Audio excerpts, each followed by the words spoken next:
ಪರಂಪರೆಯಾಗಿ ಬೆಳಲಿಕ್ಕೆ ಸಾಧ್ಯ ಆಯಿತು. ಒಂದು ಕಡೆ ನಿಮ್ಮೆಲ್ಲರಿಗೂ ಕೂಡ ಈ ಒಂದು ಇಂಟರಾಕ್ಟಿವ್ ಸೆಷನ್ಗೆ ಸ್ವಾಗತವನ್ನು ಮಾಡ್ತಾ ಇದ್ದೇನೆ. ಬಹುಶಃ ನಮ್ಮ ಜ್ಞಾನ ಪರಂಪರೆಯನ್ನು ಅರ್ಥ ಮಾಡ್ಕೊಳ್ಳೋದು ಹೇಗೆ, ಅದರ ಒಳ ಹಕ್ಕುಗಳೇನು, ಇವತ್ತು ನಾವು ಏನು ಸವಾಲುಗಳನ್ನು ಎದುರಿಸಬೇಕಾಗಿದೆ, ಅದರ ಜೊತೆಗೆ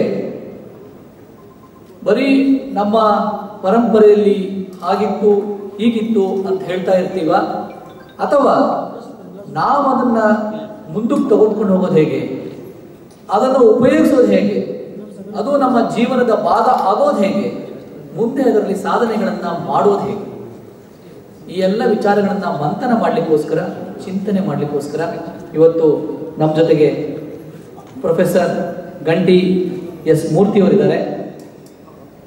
ಗಂಟಿ S Murthy is a very familiar face in Indian knowledge system today because he traveled a lot, visiting many places as an ambassador of IKS to spread that and also encourage the people who are working in this area to take it forward. He is a national coordinator of IKS division at AICTE, Ministry of Education, Government of India. Basically an IIT professor, done a lot of work in the area of Indian knowledge tradition. Actually, a warm welcome to you, sir, for this interactive session. I request Professor Alagodi, sir, to felicitate Ganti S. Murthy, sir. Ganti sir knows the modern science and he has done extensive IKS. I'm an IKS person. I don't know what to call this. I think something is happening good, I feel. Ganti sir, the first question, what is IKS and what is not IKS?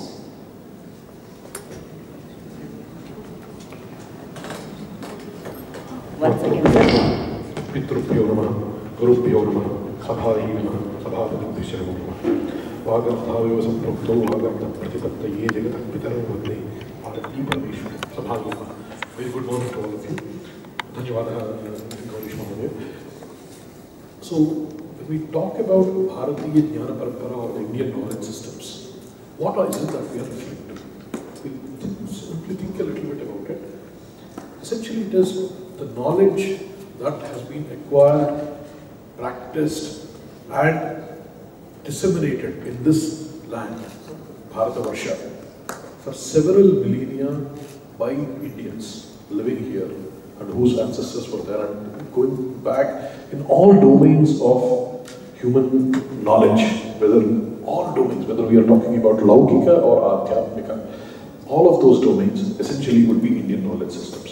And it exists primarily in Bharatiya Bhashas.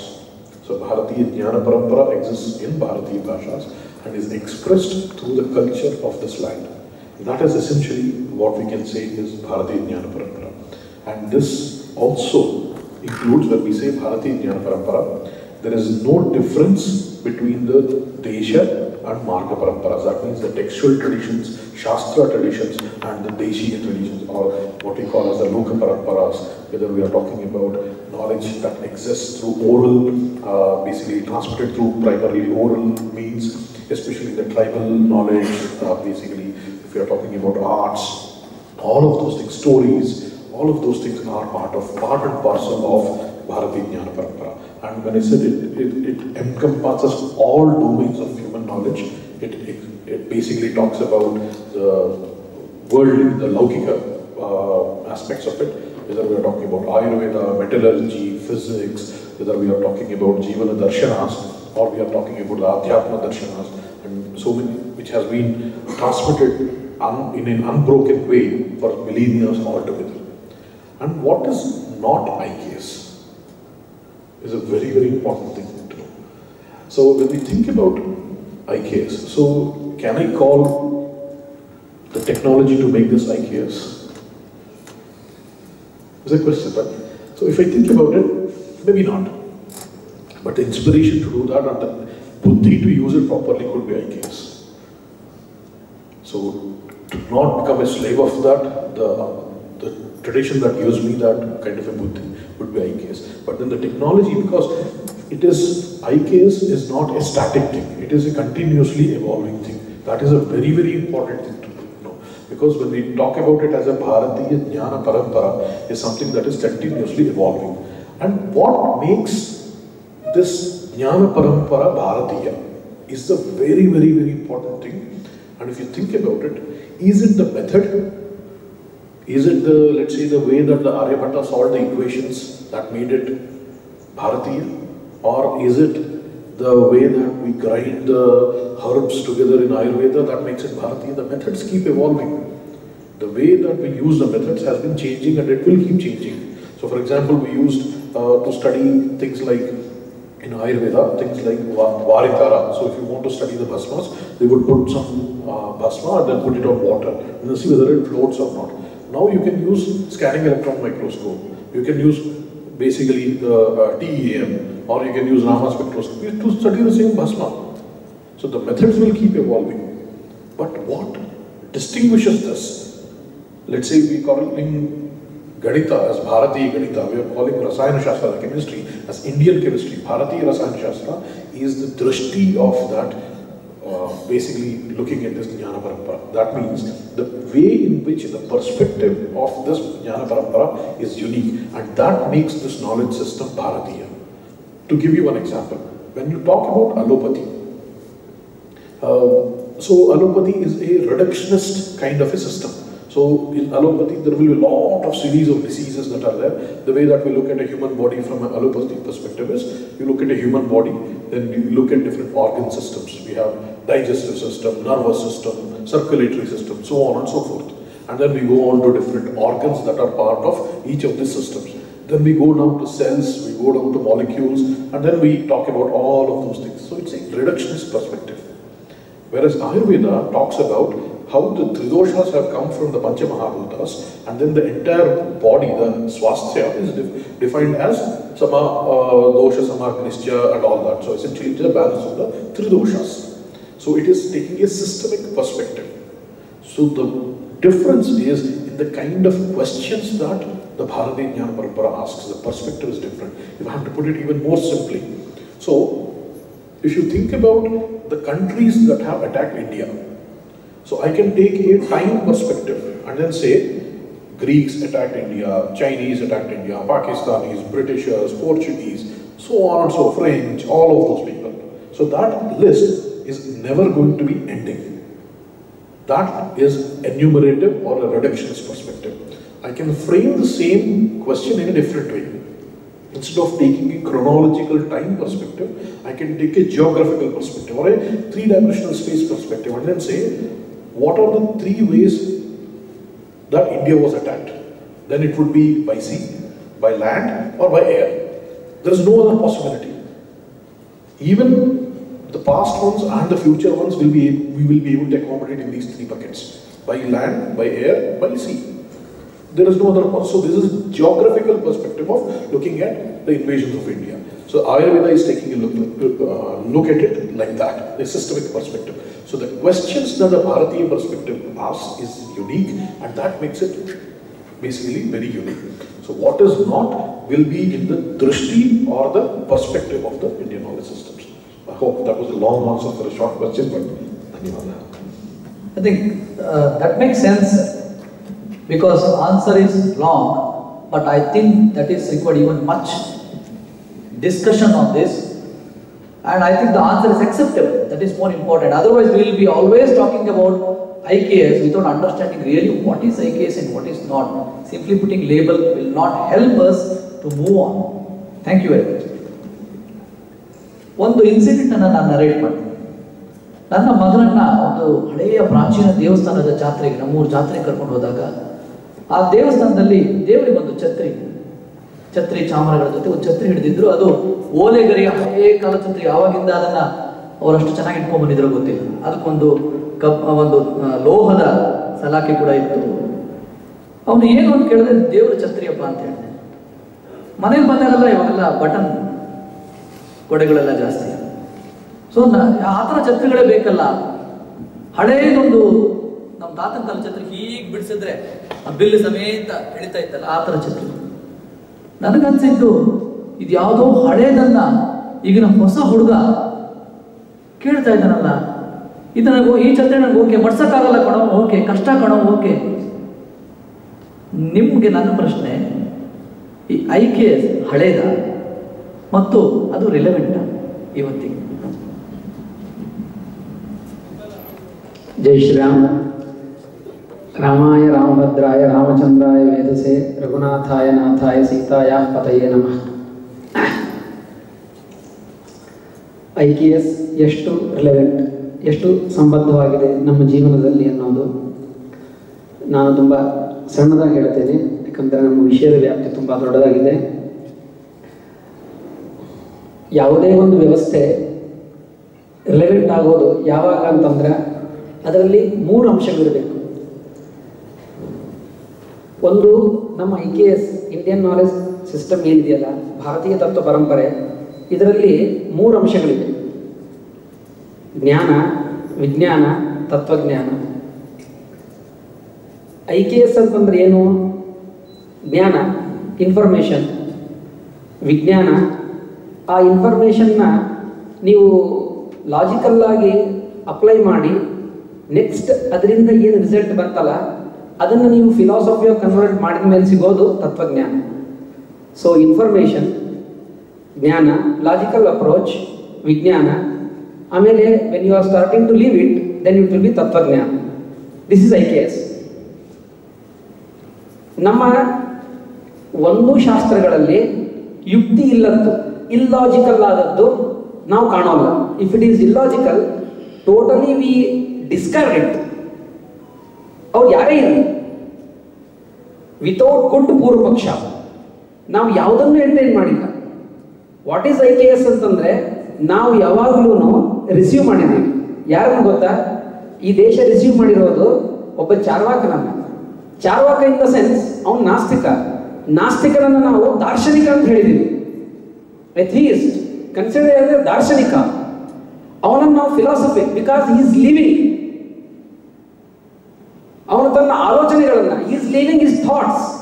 ತಾನು ಏನನ್ನ ಮಾಡ್ತಾ ಇದ್ದಾನೋ, ತಾನು ಯಾವುದನ್ನ ಆಲೋಚನೆ ಮಾಡಿದಾನೋ ಅದನ್ನ ಅವನು ಬದುಕ್ತಾ ಇದ್ದಾನೆ. ಸೊ IKS ಅಂತಂದ್ರೆ ನೀವು ಯಾವುದನ್ನ ಆಲೋಚನೆ ಮಾಡ್ತೀರಿ, ಹೇಗೆ ಆಲೋಚನೆ ಮಾಡ್ತೀರಿ, ಹಾಗೆ ನೀವು ಬದುಕೋದೇನಿದೆಯಲ್ಲ ಅದು IKS.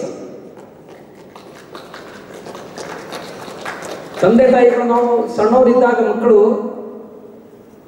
ಇದು ಸಂಸ್ಕೃತಿ ಹೋದಂಗ್ರದೆ ಸಂತೋಷ.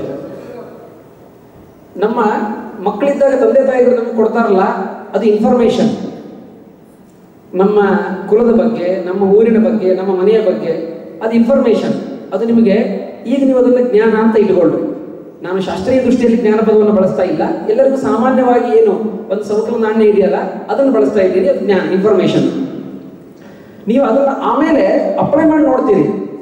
ನಾನು ಇಂಥವನು, ಸೋ ಅಂಡ್ ಸೋ, ಹಾಗಾದ್ರೆ ನಾನು ಈ ಲೀನೇಜಲ್ಲಿ ಬಂದಿದ್ದೀನ ಅಂತ ಅನ್ಲಿಕ್ಕೆ ನಾವು DNA ನಾವು ಹುಡುಕಿ ನೋಡಿದ ಮೇಲೆ ಅದು ಅವರು ಅಂತ ಹೇಳಿ ಲಾಜಿಕ್ ಕೇಳ್ತೀವಲ್ಲ, ಅಲ್ಲಿ ಅಪ್ಲೈ ಮಾಡ್ತೀವಲ್ಲ, ಸೈಂಟಿಫಿಕ್ ಅಪ್ರೋಚ್ ಕೇಳ್ತೀವಲ್ಲ, ಅದು ವಿಜ್ಞಾನ ಅಂದ್ರೆ ಲಾಜಿಕ್ ಬಂತು.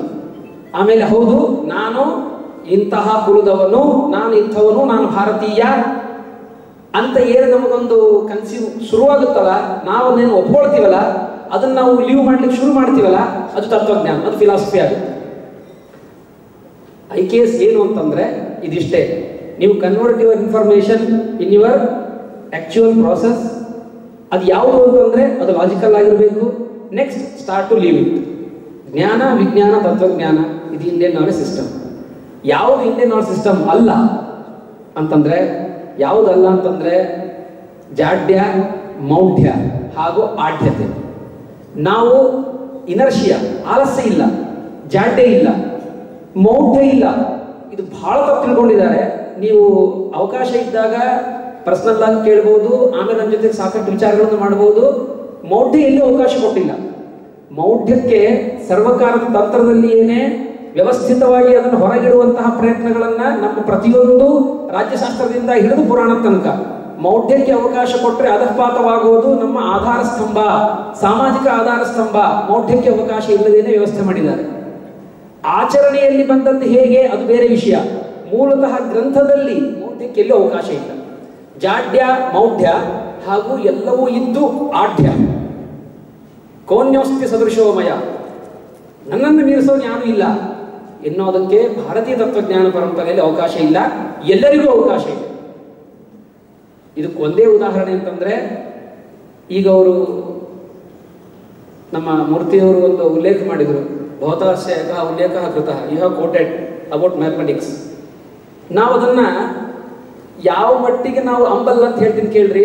ನಾವು ಯಾಕೆ IKS ಅಂತಂದ್ರೆ, ನನಗೆ ಯಾಕೆ ಈ ಭಾರತೀಯತೆಯ ಬಗ್ಗೆ ಒಂದು ಗರ್ವ, ಒಂದು ಸಂತೋಷದಾಯಕವಾದ ಮೃದುವಾದ ಮತ್ತೊಬ್ಬರ ಮನವನ್ನು ನೋಯಿಸದ ಗರ್ವ, ಒಂದು ತಿಳಿಯಾದಂತಹ ಒಂದು ಅಹಂ ಯಾಕಿದೆ ಅಂತಂದ್ರೆ, ಈ ಸಮಾಜ, ಈ ಭಾರತೀಯತೆ ಯಾರನ್ನೂ ತತ್ವಜ್ಞಾನವನ್ನು ಪಡೆದವರನ್ನು ದೂರ ಇಡಲಿಲ್ಲ, ಎಲ್ಲರನ್ನೂ ಅಕ್ಸೆಪ್ಟ್ ಮಾಡ್ತು. ಅಷ್ಟೇ ಅಲ್ಲ, ಅವರನ್ನ ದಾಖಲೆ ಮಾಡಿಡ್ತು. ಇದಕ್ಕೆ ಗರ್ಗ ಸಂಹಿತೆಯ ಒಂದು ವಚನವನ್ನು ಹೇಳ್ತೀನಿ. ಮ್ಯಾಥಮೆಟಿಕ್ಸ್ ನಲ್ಲಿ, ಗಣಿತದಲ್ಲಿ ದಿ ಬೆಸ್ಟ್ ಅನ್ಸ್ಕೊಂಡಿದ್ದು ನಾವು ಅಂತ ಅನ್ನೋ ಕಲ್ಪನೆ ನಿಮಗೆಲ್ಲ ಇದೆ, ಹೌದೋ ಇಲ್ಲೋ? ಎಸ್, ಅದು ಹೌದು, ನಾವು ತೋರಿಸ್ತೀವಿ ಈಗ. ಬಟ್ ಇದರ ಅರ್ಥ ನಾನು ಒಬ್ಬನೇ ಅಂತೇಳಿ ಹೇಳಿಲ್ಲ.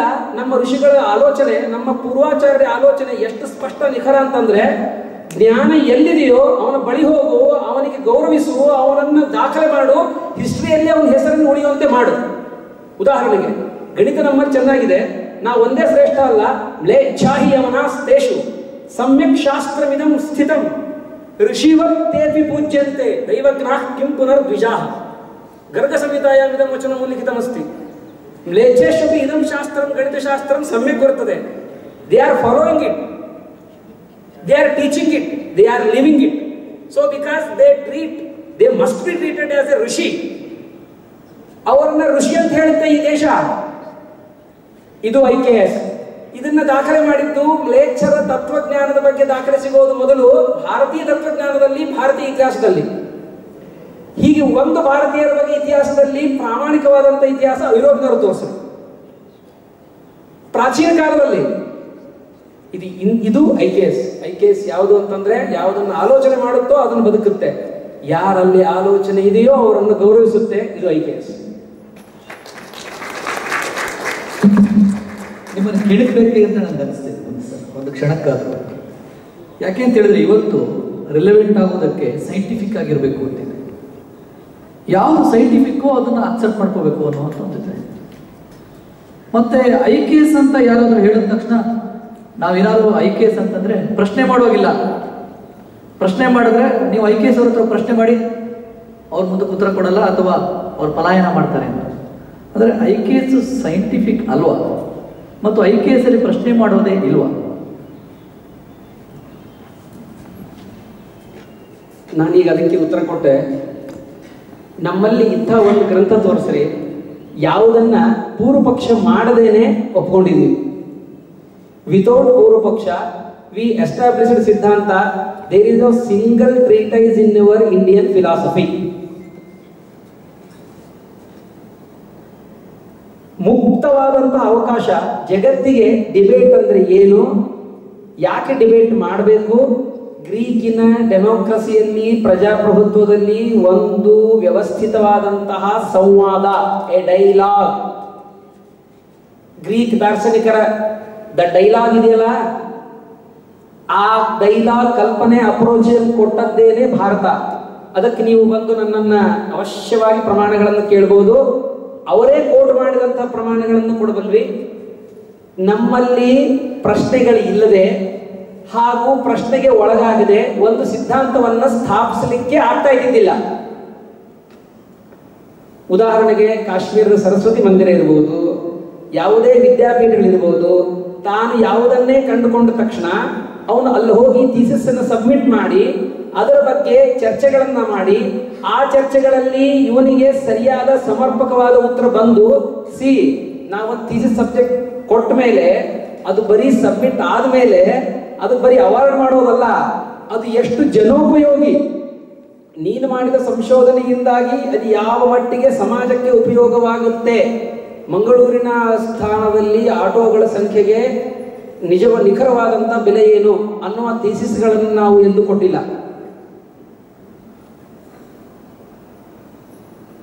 ಸುಂದರಮಯ್ಯರ್ ಮೋಟಾರ್ ಸೈಕಲ್ನಿಂದ ಉರುಳಿ ಬಿದ್ದ, ಉರುಳುವಾಗ ಅವನ ಬ್ಯಾಲೆನ್ಸ್ ಏನಿತ್ತು ಅನ್ನೋದ್ರ ಬಗ್ಗೆ ಎಂದೂ ಕೊಟ್ಟಿಲ್ಲ.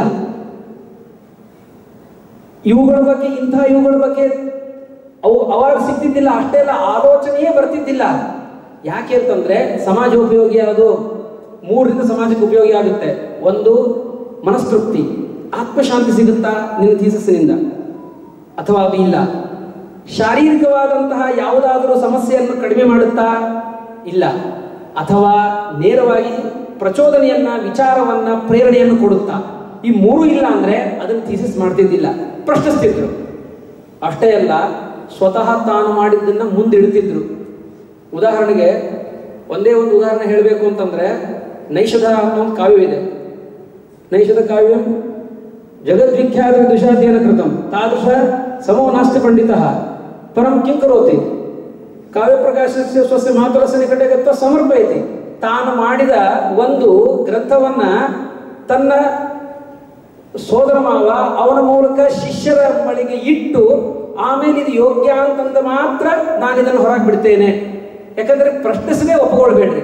ಪ್ರಶ್ನೆ ಬರಲಿಲ್ಲ, ಆ ಪ್ರಶ್ನೆಯಿಂದ ಸರಿಯಾಗಿ ಉತ್ತರ ಬರಲಿಲ್ಲ ಅಂತಂದ್ರೆ ಅದು ಇಂಡಿಯನ್ ನಾಲೆಜ್ ಸಿಸ್ಟಮ್ ಅಲ್ಲ, ಅದಕ್ಕೆ ಆಧಾರ ಭೂಮಿಯೇ ಇಲ್ಲ.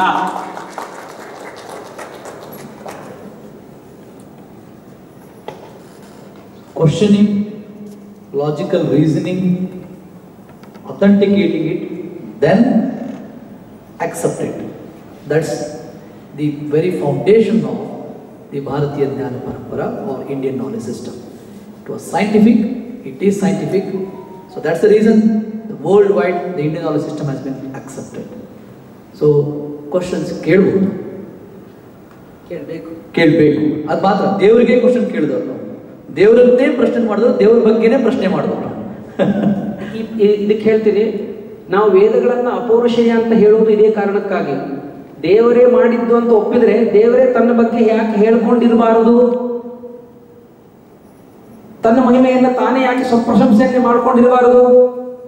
ಆ ಕಾರಣಕ್ಕಾಗಿ ವೇದವನ್ನ ಪೌರುಷೇಯ, ದೇವರು ಹೇಳಿದ್ದಾನೆ ಅಂತ ಪ್ರಮಾಣ ಅಲ್ಲ. ವಿಚಾರ ಮಾಡ್ರಿ, ಒಬ್ಬ ವೈದಿಕ, ಶುದ್ಧ ವೈದಿಕ, ಶುದ್ಧ ಸನಾತನ ಧರ್ಮದವನು, ನಾನು ಹೇಳ್ತಾ ಇದ್ದೀನಿ, ದೇವರ ಮೇಲೆ ನನಗೆ ಪರಮ ಪ್ರಾಮಾಣಿಕವಾದಂತ ವಿಶ್ವಾಸವಿದೆ. ಇವತ್ತು ಸೂರ್ಯ ಬೆಳಗೋದು ಎಷ್ಟು ನಿಜಾನೋ, ದೇವರಿಂದನೇ ಬೆಳಗ್ತಿರೋದು ಅಷ್ಟೇ ನಿಜ. ನಾನು ಮಾತಾಡ್ತಿರೋದು ದೇವರಿಂದನೇ. ಆದರೆ ನಾನು ಹೇಳ್ತೀನಿ, ನಮ್ಮ ಆಚಾರ್ಯರು ದಾರ್ಶನಿಕರು ಹೇಳಿಕೊಟ್ರು, ದೇವರನ್ನ ನಾವು ಅವನು ಹೇಳಿದ ಅಂದ ಮಾತ್ರಕ್ಕೆ ವೇದಗಳನ್ನು ನಂಬೋದಲ್ಲ, ಅವನನ್ನು ಹೇಳುವಂತಹದ್ದು ಯಾರೂ ಮಾಡದೇ ಇರುವ ಅಪೌರುಷೇಯವಾದ ಒಂದು ಇದ್ರೆ ಮಾತ್ರ ಒಪ್ತೇವೆ. ಅಂದ್ರೆ ದೇವರನ್ನ ಪ್ರಶ್ನಿಸಿದೀವಿ. ಯಾರು ಪ್ರಶ್ನಿಸಿದಿರಿ? ದೇವರನ್ನ ಪ್ರಶ್ನಿಸಿದ ಜಗತ್ತಿದು ಈ ನಾಡಿದು. ಧನ್ಯವಾದ ಆಚಾರ್ಯ. ಮುಂದಿನ ಪ್ರಶ್ನೆ will come to little contemporary that in the context of policy, national education policy. There is a statement in national education policy that this education system or policy that is proposed is having a rootedness in Indian ethos. What do you mean by that, and how IKS is evolving with this national education policy 2020? Sir, to you. So again, this kind of a Bharatiya drishti is something that needs to be brought in, and as Acharya was saying, there is jnana, vijnana, and it becomes tattva jnana. So first of all, we'll have to inform the children and then put that into their practice so that they adopt it and actually practice it in their lives. How do we bring such a change in our children? Because right now, if you look at the education system currently, it is completely deracinated. It is not connected with basically the ethos of Bharat. So that is where the national education policy is talking about how do we bring the rootedness, and how do we bring it through many changes into the curriculum, starting from the school curriculum to the higher education and all the changes. So what it is talking about, things about, and one of the important dimensions of that is the education in Matrabhashas. Because once you talk about education in mother tongue, then a lot of the things that are inexpressible in English can be expressed, and there is a much more connectedness with the culture of the land.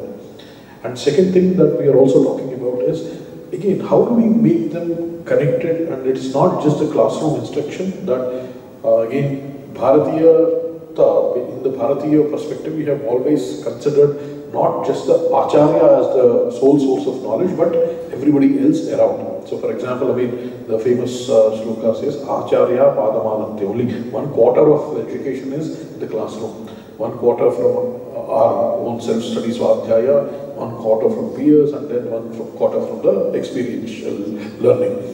So when you think about that kind of a thing, it is emphasizing more on these kind of experiences as well, so that the rootedness naturally comes to the children.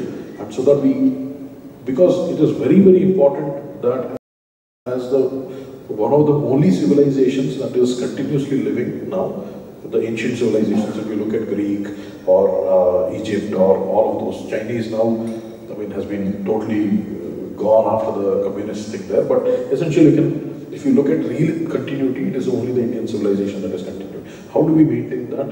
For that, it is important that we have children who understand the culture and practice it, and therefore the rootedness is being brought through the introduction of Indian knowledge systems, so that there is pride in our achievements and see that its relevance, and also talk about that through culture, connected to the culture of the country, through basically by making sure that there is learning happening outside the classroom as well, and so on and so forth. So it is happening at multiple levels, in multiple dimensions. So there is no one single thing that is happening. So it is multiple number of things that hopefully will bring the rootedness.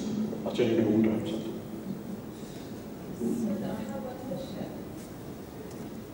Yeah, please.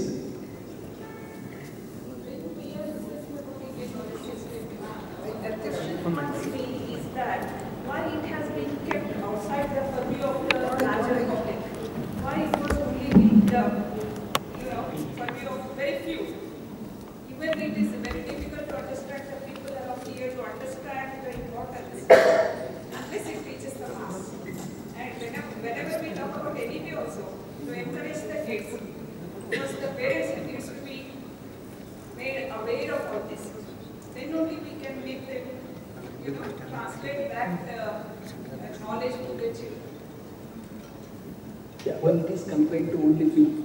Yeah. So, if I understand it correctly, what you are asking is, why is this emphasis on the Indian knowledge systems confined to the few in the society? Over the years, I'm asking. Okay, over the years, okay, so you are talking about even the history, and you are saying that IKS was confined to the few, and how do we bring it to the masses? I think there is that interpretation that it was confined to the few is not entirely correct, because if you think about it, again, that is part of the, I would say, the kind of the perception about IKS, which is always talked about when we look at the major discourse that has been going on. Is always talked about as something that is only, basically you talk about Vedas, Upanishads, and limited to that, not Puranas. But really, that is not really the entire IKS, sum and substance of IKS. There is so much in addition to that. And if you look at even the perspectives of the Bharatiya Jnana Parampara, it talks about the 4 Purusharthas. Of that, essentially the true Artha and Kama, and more than 95% of the Sanskrit texts that are there are actually about other things and not just about Vedas and Upanishads. And so, the perception itself that it was limited to few is not very correct. Because it is, again, I was saying, it is not just limited to Sanskrit as a language, it is there in all Bharatiya Bhashas. It is in the way, as Acharya was saying, the way that we live. And all of those things essentially are something that basically is there. It is only that the education system was not putting that correct information in front of us. So that is something that needs to be corrected. And of course, it is not going to be an easy thing to change in 1 year or 2 years. It is going to take many years for that. But essentially something that is already is part of all of us, really. It's not something alien to us, it is part of all of us. The way that we live our lives is embedded in Bharatiya Jnana Parampara, if we really look for it. And so it is not exclusive by any means. It is always a very inclusive method of actually education. In fact, bringing in IKS makes the education system more inclusive because it removes the barrier of English as the only language that was preventing most of our country, citizens of our country, from accessing this kind of knowledge systems. And there is again no distinguishing between the IKS and the modern system. All of those things flow together as we go forward. With your permission, I can add something. Please, Acharya. Please. Is it comfort to talk in Kannada? Okay, because it is comfort to me. Okay. ನಾನು ನಿಮ್ಮ ಪ್ರಶ್ನೆ ಕೆಲವರಿಗೆ ಮಾತ್ರ ಯಾಕೆ ಸೀಮಿತವಾಗಿತ್ತು, ಹಿಂದಿನ ದಿನಗಳಲ್ಲಿ ಎಲ್ಲರಿಗೆ ಯಾಕೆ ಓಪನ್ ಆಗಿದ್ದಿಲ್ಲ ಅಲ್ವಾ? ಕ್ರಿಸ್ಪ್ ಆಗಿ. ಈಗ ನಾನು ಒಂದೇ ಒಂದು ಉದಾಹರಣೆ ಕೇಳ್ತೇನೆ.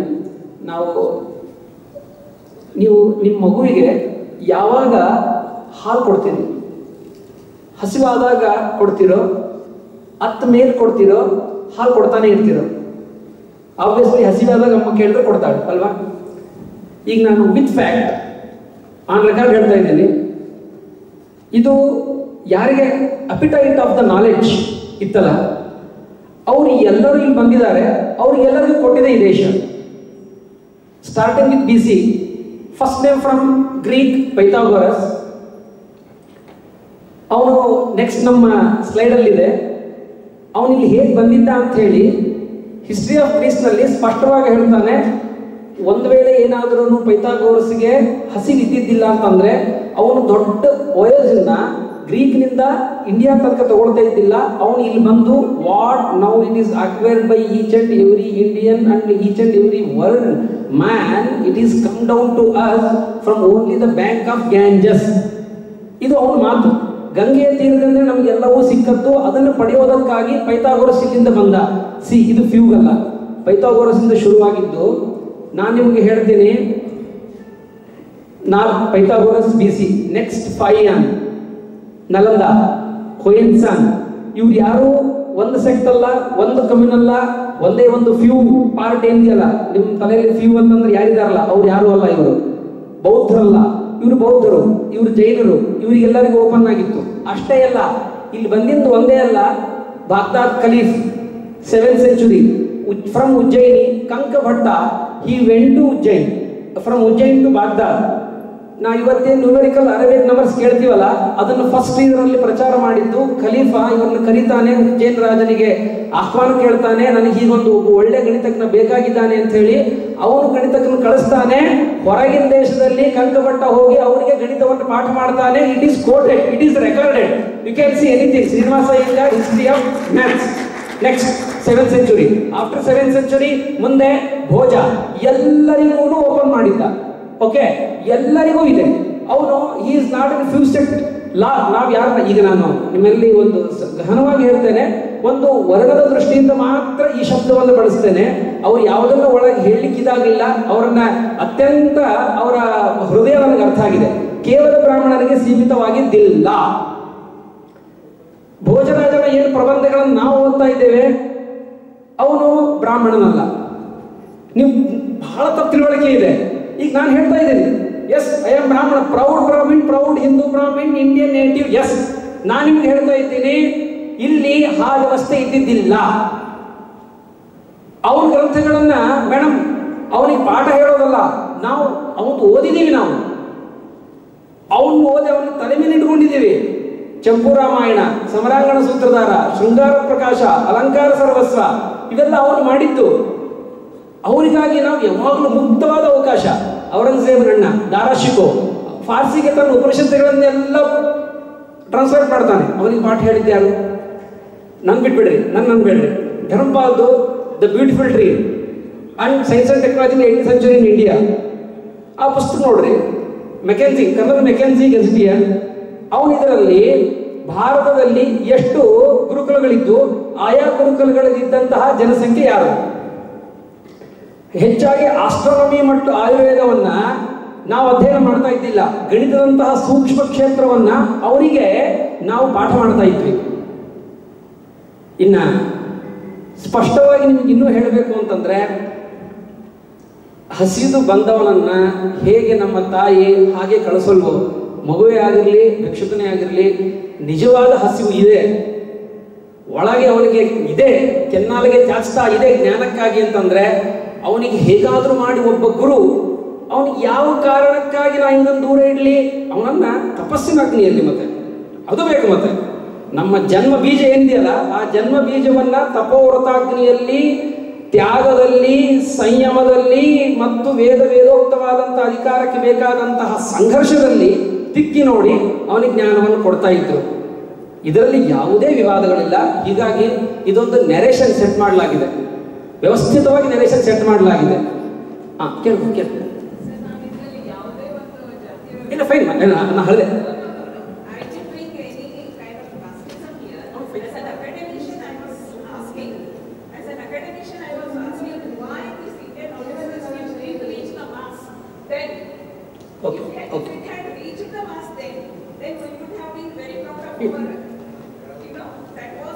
ಇಲ್ಲ, I think what Acharya was saying was, it's being practiced. If you look at it, just to think about it. So what, even now, let's say even now when we think about the modern academic structure, how the academic structure functions. If you think about it, the number of scientists who do the research in the cutting edge domains will be very, very few, scattered in only few places. And what comes to universities is a larger number of people. Then you have larger number of people. And then by the time it comes to the school, it's like pyramid structure, right? And so what comes down to actually, if you think about, let's say, let me give you another example in the modern context. So the people who will research how to make new displays for this phone will be very, very few. And people who will actually use that knowledge to make this phone in plants in a factory there will be larger number of people who will translate that, and people who will actually know how to repair this will be even more number. So the mobile repair shop, that fellow can repair this thing. But now if you think about it, the kind of knowledge that is expected by the practitioner of this screen will not be the same as the one who is inventing it.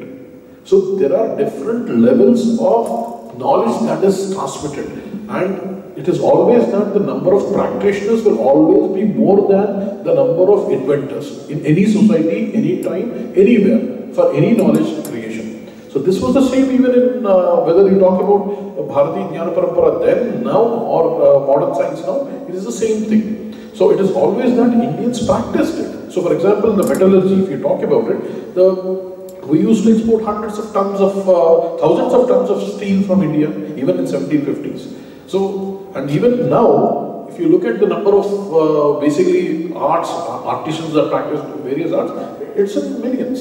And so, always the practitioners will be more. So, it will always be like this structure. But what is important is there are no barriers in anywhere. So, you can acquire any level of knowledge. That was always there. So, you could acquire any level of knowledge. You could become a scientist or whatever you wanted to within the system. So, ತತ್ರ ಕ್ಲೇಶಃ ಆಯಿತು. ಯಾಕೆ ಸಿಗಲಿಲ್ಲ ಎಲ್ಲರಿಗೂ ಅಲ್ವಾ? ಸಮಸ್ಯೆ ಏನು ಅಂತಂದರೆ, ಈಗ ನಿಮ್ಮದು ಪ್ರಶ್ನೆ ಸ್ಪಷ್ಟ. ಕಾಮಾಂಧಿಕೀಯ ನೀತಿ ಸಾರದಲ್ಲಿ ಯಾಕೆ ವಿದ್ಯೆಗಳು ಎಲ್ಲರಿಗೂ ಸಿಗೋಲ್ಲ ಅನ್ಲಿಕ್ಕೆ ಒಂದು ಉತ್ತರ ಇದೆ. 4 ವಿದ್ಯೆಗಳು ಇದೆ ಅಲ್ವಾ? ಯಾಕೆ ಎಲ್ಲರಿಗೂ ಸಿಗ್ತಾ ಇಲ್ಲ, ಯಾಕೆ ಸಿಗಲಿಲ್ಲ ಹಿಂದಿನ ಕಾಲದಲ್ಲಿ? ಅದಕ್ಕೆ ಕಾರಣ ಏನು ಅಂತಂದರೆ, ರಾಜ ಕಾಲಸ್ಯ ಕಾರಣ. ಆನ್ವೀಕ್ಷಿಕಿ ತ್ರಯೀ ವಾರ್ತಾ ದಂಡನೀತಿಸ್ತಥೈವ ಚ ಸತೀರ್ ವಿದ್ಯಾ ಪ್ರಚಕ್ಷತೆ ಸತ್ಯೋಪಿಹಿನ ಸತ್ಯಸ್ಥಾಹ ದಂಡನೀತಿಯಸ್ತು ವಿಭ್ರಮೆ ದಂಡನೀತಿರ್ ಯದಾ ಸಮ್ಯನ್ ನೇತಾರಂ ಅಧಿತಿಷ್ಠತಿ ತದಾ ವಿದ್ಯಾ ವಿದಶೇಷಾಹ ವಿದ್ಯಾ ಸಮ್ಮಗ್ ಉಪಾಸತೆ. ಯಾಕೆ ಎಲ್ಲ ವಿದ್ಯೆಗಳು ಎಲ್ಲರಿಗೂ ಸಿಗೋಲ್ಲ, ಕೆಲವರಿಗೆ ಮಾತ್ರ ಕನ್ಫೈನ್ ಆಗುತ್ತೆ? ಅರಮನೆಗೆ ಅಷ್ಟೇ ಆಗ್ಬೋದು, ಅಥವಾ ಕ್ರೀಮ್ ಲೇಯರ್ಗೆ ಅಷ್ಟೇ ಆಗ್ಬೋದು, ಅಥವಾ ರೊಕ್ಕ ಇದ್ದವ್ರಿಗೆ ಅಷ್ಟೇ ಆಗ್ಬೋದು. ಯಾಕೆ ಎಲ್ಲರಿಗೂ ಸಿಗಲಿಲ್ಲ, ಯಾಕೆ ಸಿಗೋಲ್ಲ ಅಂತಂದ್ರೆ, ಯಾವಾಗ ದಂಡನೀತಿ, ಪ್ರಶಾಸನ, ಗೌರ್ಮೆಂಟ್, ಗುಡ್ ಗೌರ್ಮೆಂಟ್ ಯಾವಾಗ ಇಲ್ಲ ಅವಾಗ ಸಮಸ್ಯೆಗಳಾಗುತ್ತೆ. 4 ರೀತಿಯಾದಂಥ ವಿದ್ಯೆಗಳು ಆನ್ವೀಕ್ಷಿಕಿ ತ್ರಯಿ, ಲಾಜಿಕ್ ಇದೆ, ತ್ರಯಿ ಅಂತಂದ್ರೆ ಬೇಕಾದಂತಹ ಲಿಟ್ರೇಚರ್ ಇದೆ, ವಾರ್ತಾ, ಕೃಷಿ. ವಾರ್ತಾ, ಕೃಷಿ ವಿಶ್ವವಿದ್ಯಾಲಯ ಇದ್ದೀವಿ, ಸಂಸ್ಕೃತದಲ್ಲಿ ವಾರ್ತೆ ಅಂದ್ರೆ ಏನು ಗೊತ್ತಾ? ಕೃಷಿ. ವಾರ್ತೆಗಳು ಅಂದ್ರೆ ಕೃಷಿಯ ವಾತಾವರಣ, ಕೃಷಿಯ ಬೆಳೆ ಮಳೆ ಇದು ಬೇಕಾದ ನೀವು ಸುದ್ದಿಯಲ್ಲೇ ವಾರ್ತೆ ಅಂತ ಕರೆಯೋದು ವಾರ್ತಾ. ದಂಡನೀತಿ ಸ್ತಥೈವಚ ಪ್ರಶಾಸನ. ಇವು 4 ವಿದ್ಯೆಗಳು. ದಂಡನೀತಿ ಏನಾದ್ರೂ, ಗೌರ್ಮೆಂಟ್, ರಾಜ ಏನಾದ್ರೂ ತಾನು ಸುಖಭೋಗದಲ್ಲಿ ಆಸಕ್ತನಾಗಿ ರಾಜನ ಅಂತಃಪುರದ ವಿಲಾಸದಲ್ಲಿ ಏನೇ ಅವನು ಕಳೀಲಿಕ್ಕೆ ಶುರು ಮಾಡದ ಅಂತಂದ್ರೆ ಆವಾಗ ವಿದ್ಯೆಗಳು ಹೊರಗೆ ಮುಟ್ಟೋಲ್ಲ. ಇದಕ್ಕೆ ರಾಜಕಾರಣ. ದಂಡನೀತಿಯಷ್ಟು ವಿಭ್ರಮೆ. ಒಬ್ಬ ಒಳ್ಳೆ ರಾಜ ಬಂದ ಅಂದ್ರೆ, ಈಗ ನೋಡ್ರಿ IKS ಬಗ್ಗೆ ಈಗ ಮಾತಾಡ್ತಾ ಇದ್ದೀವಿ. IKS in the sense this is the system of our knowledge. So system knowledge ನಾವು ಯಾಕೆ ಮಾತಾಡ್ತೀವಿ ಅಂತಂದ್ರೆ, ಗುಡ್ ಗೌರ್ಮೆಂಟ್ ಇದೆ, ಗುಡ್ ಗವರ್ನೆನ್ಸ್ ಸಿಕ್ತು ಅಂತಂದ್ರೆ ಆಗ್ತಾ ಇರುತ್ತೆ. ಹೀಗಾಗಿ ಎಲ್ಲ ಗೌರ್ಮೆಂಟ್ಗಳು ಈ ದೃಷ್ಟಿಯಲ್ಲಿ ಆಲೋಚನೆ ಮಾಡಿದ್ರೆ ಎಲ್ಲರಿಗೂ ಸಿಗುತ್ತೆ. ಇಂತಹ ಆಯೋಜನೆಗಳು ಆಗ್ತಾ ಇದೆ. ಇವಾಗ ಯಾಕೆ ಆಗ್ತಾ ಇದೆ? ಈಗ ನಿಮ್ಗೆ ಅನುಭವ ಬರ್ತಾ ಇದ್ದಾನೆ. ಗೌರ್ಮೆಂಟ್ ಇದೆ, ರಾಜ ಕಾಲಸ್ಯ ಕಾರಣ. Good government, good education. So bad education no. See basically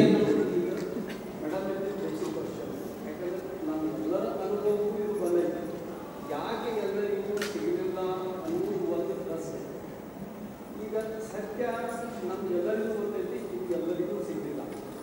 ಈಗ ನಾಲೆಜು ಎಲ್ಲರಿಗೂ ಸಿಗಲಿಲ್ಲ, ಎರಡನೇದು ಆಸ್ತಿನೂ ಎಲ್ಲರಿಗೂ ಸಿಗಲಿಲ್ಲ. ಇದು ನಮ್ಮ ಹಿಸ್ಟಾರಿಕಲ್ ಟ್ರೂತ್. ಯಾಕಂದ್ರೆ ಎಲ್ಲರಿಗೂ ಇದನ್ನು ಒಪ್ಕೊಳ್ಳೋದಿಲ್ಲ. ಆಸ್ತಿನೂ ಎಲ್ಲರಿಗೂ ಸಿಗಲಿಲ್ಲ, ನಾಲೆಜು ಎಲ್ಲರಿಗೂ ಸಿಗಲಿಲ್ಲ.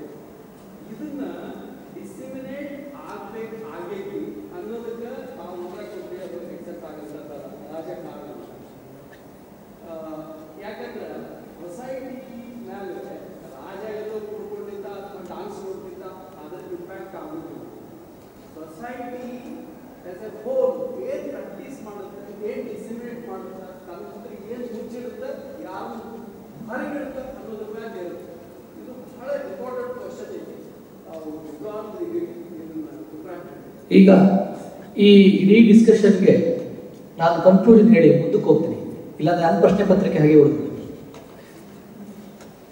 ಆಕ್ಚುಲಿ ಈಗ ನಾವೇನೋ ಒಂದು ಜೀವನ ಮಾಡ್ತಾ ಇದ್ದೀವಲ್ಲ, ಈ ಜೀವನನೇ ಇದು ನಮ್ದು ಇವತ್ತಿನ ನಾವು ಕಾಣ್ತಾ ಇರೋ ಸತ್ಯ. ಇದು ಎಲ್ರಿಗೂ ಸಿಗ್ತಾ ಇದೆ, ಈ ಜೀವನ ಎಲ್ರಿಗೂ ಸಿಗ್ತಾ ಇದೆ. ಅದು ಜ್ಞಾನ ಇರ್ಬೋದು, ನಮ್ಮ ಜೀವನ ಕಲೆ ಇರ್ಬೋದು, ಯಾವುದೇ ಇರ್ಬೋದು. ಪ್ರೀ ಕೊಲೋನಿಯಲ್ ಮತ್ತು ಅದರ ಹಿಂದೆ ಯಾರು ಪರಕೀಯರು ಭಾರತವನ್ನು ಆಳಿದ್ರು, ಅದಕ್ಕೆ ಮುಂಚಿನ ಭಾರತವನ್ನು ನೋಡಿದ್ರೆ ಎಂಟೈರ್ ನಾಲೆಜ್ ಟ್ರೆಡಿಷನ್, ನಾಲೆಜ್ ಮಾತ್ರ ಅಲ್ಲ, ದ ವೇ ಆಫ್ ಲೈಫ್ ಏನಿದೆ ಇವೆಲ್ಲರಿಗೂ ಇತ್ತು. ಅಸಮಾನತೆ ಇರಲಿಲ್ಲ ಅಂತಲ್ಲ, ಆದರೆ ಇದನ್ನು ಇವನು ಮಾತ್ರ ಓದಬೇಕು, ಇದು ಇವನಿಗೆ ಮಾತ್ರ ಅಂತ ಅಲ್ಲ. ಇದಕ್ಕೆ ಈಗ ನಾನು ಆಧಾರ ಕೊಡ್ತಾ ಹೋಗೋದಿಲ್ಲ. ಒಂದು ಧರ್ಮಪಾಲರವರ ಒಂದು ಬಹಳ ದೊಡ್ಡವಾದಂತಹ ಗ್ರಂಥಗಳು, ಬಹಳ ವಾಲ್ಯೂಮ್ಗಳು ಬಂದಿದೆ.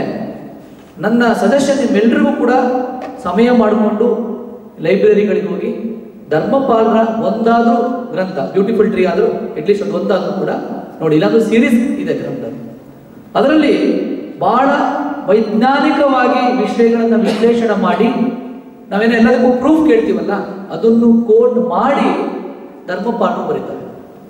ಬೆಲ್ಜಿಯಂ ಪ್ರೊಫೆಸರ್ ಬಾಲಗಂಗಾಧರ್ ಅಂತ ಹೇಳಿ, ಅವರು ಕೂಡ ಈ ಥರದ ಅಧ್ಯಯನಗಳನ್ನು ಮಾಡಿ ಸಾಕಷ್ಟು ವಿಚಾರಗಳನ್ನು ಕೊಟ್ಟಿದ್ದಾರೆ.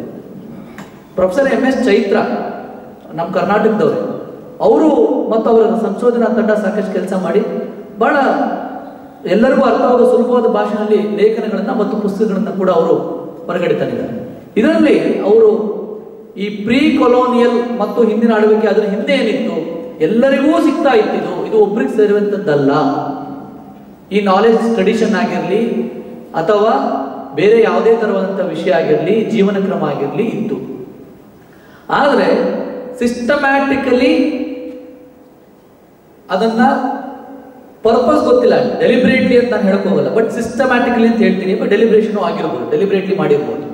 ಇದನ್ನ ವ್ಯವಸ್ಥಿತವಾಗಿ ಹಾಗೆಯೇ ಒಂದೊಂದೇ ಹಂತವನ್ನ ಅವರವರ ಕಾಲಕ್ಕೆ ತಕ್ಕಂತೆ ಆವಾಗ ಬಂದಿದ್ಯಾರು, ಮುಖ್ಯವಾಗಿ ಬ್ರಿಟಿಷ್ ಬರುತ್ತೆ. ಯಾಕಂದ್ರೆ ಕೊಲೋನಿಯಲ್ ಪ್ರೀ ಕೊಲೋನಿಯಲ್ ಅಂತ ನಾವು ಡಿಫೈನ್ ಮಾಡಿರೋದ್ರಿಂದಾಗಿ ವ್ಯವಸ್ಥಿತವಾಗಿ ಇದನ್ನ ಹಾಳು ಮಾಡಲಾಗುತ್ತೆ. ಸಮಾಜವನ್ನ ಈ ತರ ಹಾಳು ಮಾಡಿರೋದ್ರಲ್ಲಿ ಅವರ ಕೊಡುಗೆ ದೊಡ್ಡದಿದೆ. ಇದರ ಬಗ್ಗೆ ಯುರೋಪ್ ಮತ್ತು ಪಾಶ್ಚಿಮಾತ್ಯ ದೇಶಗಳಲ್ಲಿ ಬರೆದಂತ ಕೃತಿಗಳಲ್ಲಿ ಮಾತ್ರ, ಆಗ ಬರೆದಂತ ಕೃತಿಗಳಲ್ಲಿ ಮಾತ್ರ ನೀವು ಈ ಒಂದು ನರೇಶನ್ಗಳನ್ನ ನೋಡಬಹುದು. ಅವೆಲ್ಲವೂ ಕೂಡ ಯುರೋಪಿನ ಮಧ್ಯಕಾಲದಲ್ಲಿ ಆಗಿದೆಯಲ್ಲ, ಮಧ್ಯಕಾಲೀನ ಯುರೋಪಿನ ಇತಿಹಾಸ ಹೇಳ್ತೀವಲ್ಲ, ಅದರ ಪಡಿಯಚ್ಚನ್ನ ಭಾರತಕ್ಕೆ ಅಂಟಿಸಿದ್ದಾನೆ. ಇವತ್ತಿನ ಸಂಶೋಧನಾಕಾರರಿಗೆ ಸಾಕಷ್ಟು ಇದ್ರ ಬಗ್ಗೆ ಎವಿಡೆನ್ಸ್ ಸಿಕ್ಕಿದೆ. ಹಾಗಾಗಿ ಹೊಸ ಸಂಶೋಧನೆಗಳು ಬರ್ತಾ ಇದೆ. ಅದರ ಪ್ರಕಾರ ನಾವು ಇದೆಲ್ಲರಿಗೂ ಸೇರುವಂಥದ್ದು ಸೇರಿತ್ತು. ಮತ್ತು ಈಗ ಹಳೆದೆಲ್ಲ ಬಿಟ್ಟರೂ ಕೂಡ ನೀವು ಸ್ವೀಕರಿಸಿ. ಯಾಕಂದ್ರೆ unless otherwise you read and accept it, ನಾವು 3 ಜನ ಅಲ್ಲ, ಇನ್ನೂ 300 ಜನ ಹೇಳಿದ್ರು, that will be there in your mind. But ಇದು ಎಲ್ರಿಗೂ ಇತ್ತು, ಇದು ಬಹಳ ಇಷ್ಟೇ ಜನರಿಗಿತ್ತು, ಹಾಗಾಗಿ ಮುಂದುವರಲಿಲ್ಲ ಅಂತಲ್ಲ.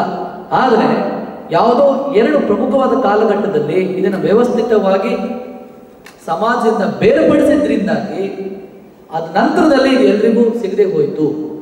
ಈಗ ಮತ್ತೆ ಒಂದು ಅವಕಾಶ ನಮ್ಮೆಲ್ರಿಗೂ ಬಂದಿದೆ. ನಮ್ಮ ನಾಲೆಡ್ಜ್ ಸಿಸ್ಟಮ್ ಅಥವಾ ಜ್ಞಾನ ಪರಂಪರೆಯನ್ನು ನಾವೆಲ್ಲರೂ ಕೂಡ, ಅವಾಗಲೇ ಆಚಾರ್ಯರು ಹೇಳಿದ್ರು, ಪ್ರೊಫೆಸರ್ ಗಟ್ಟಿಯವರು ಹೇಳಿದ್ರು, ಸಂಸ್ಕೃತ ಇರಲಿ, ಅದರಿಂದ ಬಂದಿರತಕ್ಕಂಥದ್ದಲ್ಲಿ ಅಷ್ಟು ಮಾತ್ರ IKS ಅಲ್ಲ, ಟ್ರೈಬಲ್ ನಾಲೆಡ್ಜ್ ಇವತ್ತು ಅದನ್ನ ಆ ಒಂದು set of people are following. Even today the tradition is following. ಅದು ಮೆಡಿಸಿನ್ ಸಿಸ್ಟಮ್ ಇರ್ಬೋದು, ಅಥವಾ ಇನ್ಯಾವುದೇ ಥರದಲ್ಲಿ ಅವರ ವ್ಯವಸಾಯ ಕೃಷಿ ಇರ್ಬೋದು, ಅದು ಅಲೈಡ್ ಆಕ್ಟಿವಿಟೀಸ್ ಇರ್ಬೋದು, ಅವರ ಟ್ರೆಡಿಷನಲ್ ಆಗಿ ಇವತ್ತು ಮಾಡ್ತಾ ಇದ್ದಾರೆ. ಅವರ ಹಕ್ಕು ಇವತ್ತು ಕೇಳ್ತಾ ಇದ್ದಾರೆ, ನಾನು ಟ್ರೆಡಿಷನಲ್ ಮಾಡೋದು ಬಿಡಿ ಅಂತ ಹೇಳಿ. So this is actually the truth. I think to accept this, I think we need to have some more studies and research. ಅದು ನಾವು ಕೂಡ ನಮ್ಮಂತವರು ಕೂಡ ಅಕ್ಸೆಪ್ಟ್ ಮಾಡ್ಕೊಳ್ತೀವಿ. We need to establish some more evidence ಬೇಕಾಗ್ಬೋದು. But otherwise, what is today, so all these traditions, whatever is a tribal or locally available, or it is available from our ancient scripts, practices, it is not only the literature, it is also practices that we followed for years. Now it is available for all of us, and I think it is now ಇಲ್ಲಿ ಕೂತಿರೋರು ಒಬ್ಬರೊಬ್ರು ಇದ್ರೆ ನೀವು 3 ಜನಕ್ಕೆ ವಿಷಯ ತಲುಪಿಸಿದ್ರೆ ಬಹುಶಃ now we can start practicing that, so that we will understand what is the reality and also what is the real benefit of all this. That's where we are heading towards. With this conclusion for this discussion, further you have anything, I think at the end of the session or after the session we will have a lot of time to discuss. Now I'll go to the next question, because ಯಾವುದಾದ್ರೂ ಒಂದು, whether it is IKS or anything, if you bring it in the education level, I think that is very easy way to inculcate and take it forward. So which are the ways we can integrate IKS into the curriculum or the education structure or something like that? So Ganti sir, can you throw some light on that? Sure. I mean, I will talk about it in 2 levels. At the school education level, there are efforts going on to incorporate Indian knowledge systems into topics of Indian knowledge, various topics pertaining to Indian knowledge system that we have in various subjects, in science, math, geography, language education. So we are doing all of that. So that is going to come in the NCERT textbooks. And with respect to the state level education system, that is typically dependent on the SCERT. So that is something that for individual states to take up.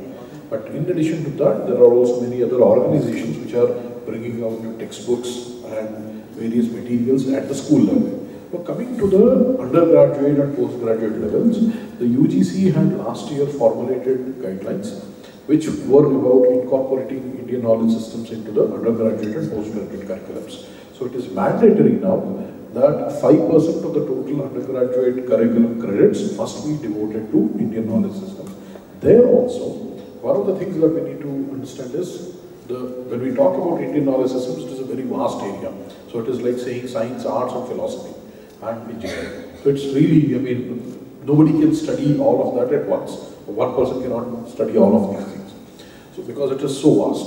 So what is being suggested by the UGC guidelines is that every student in their own specializations should take courses related to IKS in their subject. What that means is, let's say somebody is studying economics, BA in economics or BCom in economics, then they will have to study Bharatiya Arthashastra or some topics related to Arthashastra and Indian management and all of those things.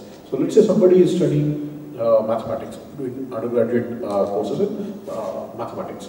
They will have to study Aryabhatiyam or Kerala School of Mathematics or things like that, Bharatiya Ganita, some courses on Bharatiya Ganita. So essentially 2.5% of the total credits, that means about 5 to 6 credits or 1 to 2 courses, typically 2 courses, is essentially what an undergraduate student is expected to take in their own discipline-specific electives, through electives. And then the rest of the 2.5% or another 2 credits, 2 to 3 credits, 2 to 3 courses will be, one will be a foundational level introduction to Indian knowledge systems, and then 1 or 2 other courses about building that kind of a broad-based foundation of the Indian knowledge systems, and then taking the 2 or 3 electives. And so this has already been implemented by the UGC since last year. So, and to help with that, The Indian Knowledge Systems Division, IKS division, has trained 1,000 faculty members last year through HRDCs, and this year we are training 250 master trainers who will be training 10,000 faculty members from all over the country, from various universities that are affiliated to UGCs. The idea is all of these faculty members will be going and then teaching IKS related courses in their universities, because this is going to be coming into implementation. And also to help with the implementation of that kind of cross-disciplinary or interdisciplinary courses, IKS division has funded some 42 courses, which are, for example, courses like where you are trying to teach Nyaya Shastra to computer science students, so that they learn about the Indian logic, because anyway they learn about computational logic and all that, so they will be learning about this. Similarly, about the management of temples to management students. So there are courses like Arthashastra for economic students. There are courses on Indian metallurgy and material science for metallurgy students. So there are the same thing for Rasayana Shastra, Bharati Ganita, astronomy, philosophy, psychology. There are 42 such courses. You can find the list of these courses on the IKS division website as well. So the plan is by in next 1 year to 1.5 years, these courses will be available as course materials, and there will be faculty development programs conducted, so that the videos, course lectures, notes and the assignment questions will be made available to faculty, so that they can go to their own institutes and then teach these discipline-specific courses to the students. In addition to that, there are also about 50 MOOCs courses that will be developed and will be available on the SWAYAM platform. So within the next 1 to 1.5 years, there will be at least be a repository of 100 discipline-specific courses that students from all over the country can take in their own disciplines. So this is one way we are trying to implement it.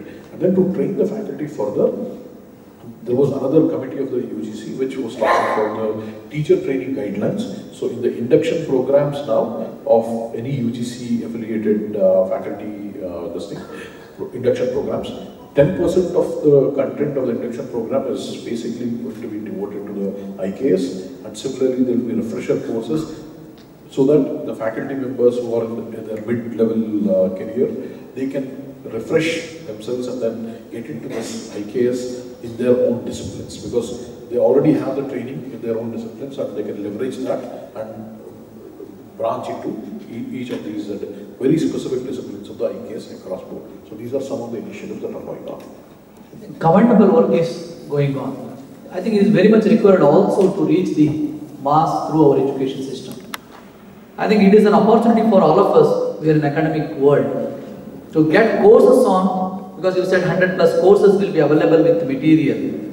And I think UGC made it mandatory to give 5% of the total credits of the particular program in every program. I think universities must look into this, including Karnataka, universities in Karnataka must understand the UGC regulations and they need to follow in the days to come. The two approaches I am observing here, one is something credits, all this mandatory, compulsory, you have to do regulation part. Second one is a lot of supportive thing also is happening from the IKS division, that is teacher training, faculty training programs, and also developing courses and material. I think this approach is very much required for today. Making mandatory and support is not available, then it becomes very difficult for academia to take it forward. To continue with that same discussion, if anyone would like to understand to teach in the classroom, or at least to offer a course in a university, where this content or material available, what are the sources are available, either from IKS division or from any other platform, plus what are the other schemes IKS is promoting to bring this IKS into mainstream, can I say that? So in terms of if you are really interested in teaching these courses, the first stop for you would be the IKS division website, iksindia.org. There you will find a lot of all of these courses, who the PIs are, where they are located, all of that thing listed there. And please do feel free to send us an email. We'll be more than happy to provide you any resources and materials. And also, many times it is highly likely that we may not know exactly the kind of the materials. We may not have those materials with us. But it is also very highly likely that we will know the people who will have, and we will put you in touch with them, and we will make sure that your interest is not basically dissipated for lack of resources. That is the word that we want to give you, that we will make sure that you will be providing all the resources for teaching these courses. And very soon we'll be putting that up, all of these materials that we are going to develop on the IKS website. And we are also starting a textbook writing initiative coming from starting in April, where we want to create materials and textbooks so that faculty members can teach different courses also. And then in terms of other opportunities, so these are all the classroom things as you were mentioning. But outside the classroom, we also fund a lot of internships for undergraduate and postgraduate students. So these are all internships. Let's say a student has taken one course with you in Bharati Ganita, and then now they are like really excited about it and they want to learn something more. And maybe some particular model of Siddhanta, gastronomy, where they want to look at some mathematical models that were used to implement. So then they can approach the IKS division, and then we have internship program that you can look up, and it is basically given to institutions so that they can run the program of various teams, and interns are supported with good funding of about 10,000 rupees per month for up to 6 months, and they get a certificate from the Ministry of Education IKS division at the end of it for internship. So there is that. Every year we give about 1,000 to 1,500 such internships. Next year onwards we are going to scale it up because we are seeing very good response to all of this. So it will go up to 5,000 internships per year. And very, very important thing is the IKS division, all these reports and those kind of things can be in your Matribhasha. In fact, we encourage the students to write in their Matribhasha about the topics that they are learning. And it could be a Nyaya student could be talking about computational logic that is taught in computer science curriculums, but they can write it in their own Matribhasha. And because one of the things that we need to be thinking about is how do we create new material, new knowledge in our own local Bharatiya Bhashas. Unless we do that, the Bharatiya Bhashas will not survive, because unless there is that kind of a churn, no language can remain static. So there is a need to incorporate and whatever the modern knowledge is into these languages. So this is one way we are promoting. So this is for the undergraduate and postgraduate students. In addition to this, so these are all about curriculum related things, and then, but for young faculty members or any faculty members who are interested, there are also research projects that we support, where it is about fundamental research that brings together both the Indian knowledge systems and the contemporary knowledge systems together. And one of the things that we have, for example, is that any research proposal that comes to IKS division can be in any Bharatiya Bhasha. So in fact, till now, we had proposals written in Malayalam, Tamil, Kannada, Telugu, Odia, Marathi, Gujarati, Assamese, Bengali, Bodo, Sanskritam of course, and then English and Hindi. So all of these languages we conduct even the interviews in their own mother tongue. So we want to break that barrier that English is a vehicle of knowledge. Any Bharatiya Bhasha is the vehicle of knowledge is what we want to promote.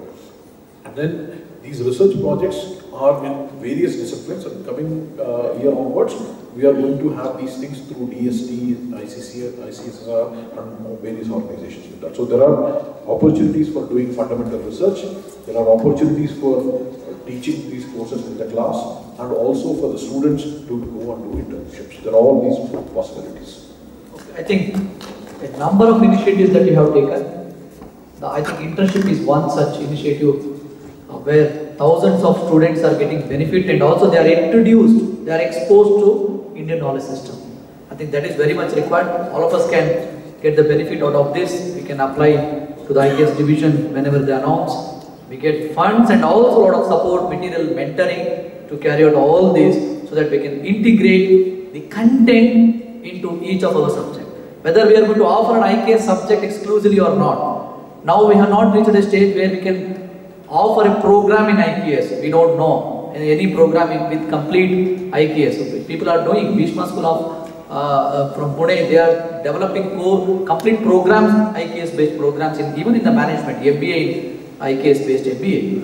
If we have not reached that level but definitely the content part we can take into our own subjects and we can start using that, so that is possible. I think there are a few questions we will take from audience. Before that, I have one question to Acharya, because most of the time the Indian knowledge system goes with Sanskrita, even though Kanti sir made it very clear that all Bharatiya Bhashas. But still, we have that stigma or something like that in our mind, that is a block. That is, Sanskrita is the only thing that gives the Indian knowledge system. Or, to put it in another way, to teach IKS, I must first have the knowledge of Sanskrita, then only I can understand the content of Indian knowledge system, various branches, and then I can take it to the classroom or develop courses, deliver it. Is that true? That is the one question. Second one is, without Sanskrita can I manage? Is my question basically. Second one is, few references, for example, sociology, political science, economics, or some science subjects, wherever possible. Can you give some references from the scriptures what we have, or any other type of references where either the primary or secondary content, translated versions of it, the faculty can go through and make use of it? Acharya, for you. Second question first ಉತ್ತರ ಕೊಟ್ಬಿಡ್ತೀನಿ. ನಮಗೆ ಬೇಕಾದಂತಹ ಹಲವಾರು ಗ್ರಂಥಗಳು references ಕೇಳ್ತಾ ಇದ್ದಾರೆ ಅವರು. Reference in the sense, ನಮ್ಮ ಸಂಸ್ಕೃತ ವಿಭಾಗದಲ್ಲಿ ಅಲ್ಲಿ ಛಾಂದೋಗ್ಯೋಪನಿಷತ್ತಿನಲ್ಲಿ ಒಂದು ಮಾತು ಬರುತ್ತೆ, ವೇದಾಂಗದಿಂದ ಹಿಡಿದು ವಾಕೋವಾಕ. ಅಂದರೆ ನಮ್ಮಲ್ಲಿ ವಿದ್ಯೆಗಳು 4 ರೀತಿ: ವೇದ, ಉಪವೇದ, ವೇದಾಂಗ ಹಾಗೂ ವೇದದ ಉಪಾಂಗಗಳು. 4 ರೀತಿಯಾದಂತಹ ವಿದ್ಯೆಗಳಿವೆ. ಈಗ ನಾವು ಏನೇನು ಸೋಷಿಯಾಲಜಿ, ಆಮೇಲೆ ನಿಮಗೆ ಅರ್ಥಶಾಸ್ತ್ರ, ಸಮಾಜಶಾಸ್ತ್ರ, ಸೈನ್ಸ್ ಇದೆಲ್ಲ ಏನಿದೆಯಲ್ಲ, ಇದೆಲ್ಲವೂ ಈ 4ರಲ್ಲೇ ಇರೋದು. ಆಮೇಲೆ ಇವುಗಳಿಗೆ ಸ್ಕ್ರಿಪ್ಚರ್ಸ್ ಇವತ್ತಿಗೂ ಅವೈಲೇಬಲ್ ಇದೆ. ಇಷ್ಟೇ, ಇವು ನಮ್ಮ ಪ್ರಾಕ್ಟೀಸ್ನಲ್ಲಿ ಇಲ್ಲ ಅನ್ನೋ ಕಾರಣಕ್ಕಾಗಿ ಅದು ಔಟ್ಡೇಟೆಡ್ ಅನಿಸ್ತಾ ಇದೆ. ನಾವು ಅದನ್ನು ನಮ್ಮ ಅಧ್ಯಯನದಲ್ಲಿ ತಂದುಬಿಟ್ರೆ ಅವೆಲ್ಲವೂ ಔಟ್ಡೇಟೆಡ್ ಅಲ್ಲ, ನಮ್ಮ ಜೊತೆಗೆ ಇವೆ ಅಂತ ಅನ್ಸ್ಲಿಕ್ಕೆ ಶುರುವಾಗುತ್ತೆ. ನಾನು ಅದನ್ನೇ ಮೊದಲು ಹೇಳಿದೆ, ಒಂದು ಇನ್ಫಾರ್ಮೇಷನ್ ಅದು ತತ್ವಜ್ಞಾನ ಆಗಿ ಕನ್ವರ್ಟ್ ಆಗಲಿಕ್ಕೆ ಅದನ್ನು ನಾವು ಬದುಕಬೇಕು, ಅದ್ರ ಜೊತೆಗೆ ಬದುಕಬೇಕು, ಅದನ್ನು ಆಧರಿಸಿ ಅದನ್ನು ಮುಂದೆ ತಗೊಂಡು ಹೋಗಬೇಕು. ರೆಫರೆನ್ಸ್ಗಳು ಈಗೂ ನಮ್ಮ ಲೈಬ್ರರಿಗಳಲ್ಲಿದೆ, ಮೊದಲು ಲೈಬ್ರರಿಗಳಲ್ಲಿ ಇತ್ತು, ಈಗಂತೂ ಎಲ್ಲ ಕಡೆ ಸಿಗ್ತಾ ಇದೆ. ಎಲ್ಲ ಕಡೆಯಲ್ಲಿ ಎಲ್ಲ ಪುಸ್ತಕಗಳು ಇವೆ. ಅಂದ್ರೆ ನೀವು ಸ್ಪೆಸಿಫಿಕ್ ಆಗಿ ಯಾವುದನ್ನು ಕೇಳಿದರೆ ಅದಕ್ಕೊಂದು ಗ್ರಂಥಗಳನ್ನು ಹೇಳ್ಬೋದು. ಈ ಉದಾಹರಣೆಗೆ ಅದನ್ನು ಸಾಕಷ್ಟು ನಮ್ಮ ಮೂರ್ತಿ ಸರ್ ಅವರು ಎಲ್ಲ ಹೇಳಿದ್ರು, ವ್ಯವಸ್ಥಿತವಾಗಿ ತಿಳಿಸಿದ್ರು. ಆಯುರ್ವೇದ ಸೈನ್ಸ್ ಕೇಳ್ತಾ ಇದ್ದೀರಿ ಅಂತಂದ್ರೆ, ಆಯುರ್ವೇದ ಅಂದ ತಕ್ಷಣ ನಮ್ಮ ತಲೆಯಲ್ಲಿ ಏನು ಬರುತ್ತೆ ಅಂತಂದ್ರೆ ಗಿಡಮೂಲಿಕೆ, ಅದು ಒಂದು ವಿಭಾಗ. ಆದರೆ ಆಯುರ್ವೇದ ಅಂತಂದ್ರೆ ಅದು ಹೋಲ್ ನಮ್ಮ ಬಾಡಿಯ ವ್ಯವಸ್ಥೆಯನ್ನ ಸರಿಯಾಗಿ ಹೇಳುವಂತಹ ಒಂದು ಸಿಸ್ಟಮೆಟಿಕ್ ಅಪ್ರೋಚ್. ಅದೊಂದು ಒಳ್ಳೆ ಡಿಸಿಪ್ಲಿನ್. ಅದರಲ್ಲಿ ನಮ್ಮ ರಕ್ತವಾಹಿಯಿಂದ ಹಿಡಿದು ಆಲೋಚನಾ ಪದ್ಧತಿಯ ತನಕ, ಅಂದ್ರೆ ಆಹಾರ ಎನ್ನುವುದು ಹೇಗೆ ಮನಸ್ಸಾಗಿ ಪರಿಣಾಮ ಆಗುತ್ತೆ ಅನ್ನೋದರ ತನಕನೂ ಒಂದು ಹಂತದಲ್ಲಿ ವಿಭಾಗಗಳಿವೆ, ಸ್ಪಷ್ಟತೆ ಇದೆ. ಹೀಗಾಗಿ ನೀವು ಜೀವವಿಜ್ಞಾನವನ್ನು ಕೇಳೋದಾಗಿದ್ರೆ ನಮ್ಮ ಆಯುರ್ವೇದದ ಹಲವಾರು ಭಾಗಗಳಿವೆ. ಆಮೇಲೆ ಸಸ್ಯವಿಜ್ಞಾನ ಕೇಳೋದಾಗಿದ್ರೆ ವೃಕ್ಷಾಯುರ್ವೇದ ಇದೆ. ಆಮೇಲೆ ಧಾನ್ಯಾದಿಗಳಿಗೆ ಕೇಳೋದಾಗಿತ್ತು ಅಂತಂದ್ರೆ ಅಲ್ಲಿ ಕೃಷಿ ಬಾಣಾಶ್ರಯವಿದೆ. ಆಮೇಲೆ ಇಲ್ಲಿ ಯಾವುದೊಂದು ಹೆಸರು ಹೇಳ್ತೀವಲ್ಲ, ಇದು ಈಗ ನಮ್ಗೆ ಉಪಲಬ್ಧ ಇರುವಂತಹದ್ದು. ಬಿಟ್ರೆ ಇದು ಒಂದೇ ಗ್ರಂಥ ಅಂತ ಅರ್ಥ ಅಲ್ಲ. ಈಗ ಉದಾಹರಣೆಗೆ ನಳಂದಾದಲ್ಲಿ, ತಕ್ಷಶಿಲಾದಲ್ಲಿ ಹಲವಾರು ಸಮಸ್ಯೆಗಳು ಒಳಗಾದಾಗ 100 ಗ್ರಂಥಗಳು ಹೋದವು. ಅವಾಗ ನಾವು ಎಷ್ಟು ಕಳ್ಕೊಂಡಿದ್ದೀವೋ ಗೊತ್ತಿಲ್ಲ ನಾವು. ಈಗ ನಮಗೆ ಉಪಲಬ್ಧ ಇರುವಂಥದ್ದು ಇದಿಷ್ಟೇ. ನೀವು ಈ ದೃಷ್ಟಿಯಲ್ಲಿ ನೋಡಿದರೆ ಮೆಟಲರ್ಜಿ ಈಗ ಬಹಳ ಚೆನ್ನಾಗಿ ಮಾತಾಡೋದು ರಸಾಯನಶಾಸ್ತ್ರದ ಬಗ್ಗೆ. ಅದಕ್ಕೆ ನಾಗಾರ್ಜುನ ಮೆಟಲರ್ಜಿ ರಸಾಯನಶಾಸ್ತ್ರ ಇದೆ, ಅದು ಉಪಲಬ್ಧ ಇದೆ ಇವಾಗ, ನೀವು ಅದನ್ನು ಓದ್ಬೋದು. ಆಮೇಲೆ ಸ್ಮೆಲ್ಟಿಂಗ್ ಆಫ್ ದ ಐರನ್ ಇವೆಲ್ಲ ಏನು ಸಿಗುತ್ತಲ್ಲ, ಅದು ನಮ್ಮ ಈ ಸಿಲೆಬಸ್ ಅಂತ ಕೋಡ್ ಮಾಡಿದ್ರು. ಗುರುಕುಲದಿಂದ ನಾವು ಒಂದು ಸಿಲೆಬಸ್ಸು ಮಾಡಿದ್ದೀವಿ. ಅದನ್ನು ಆ ಸಿಲೆಬಸ್ ಇದರಲ್ಲಿ ಎಲ್ಲವನ್ನೂ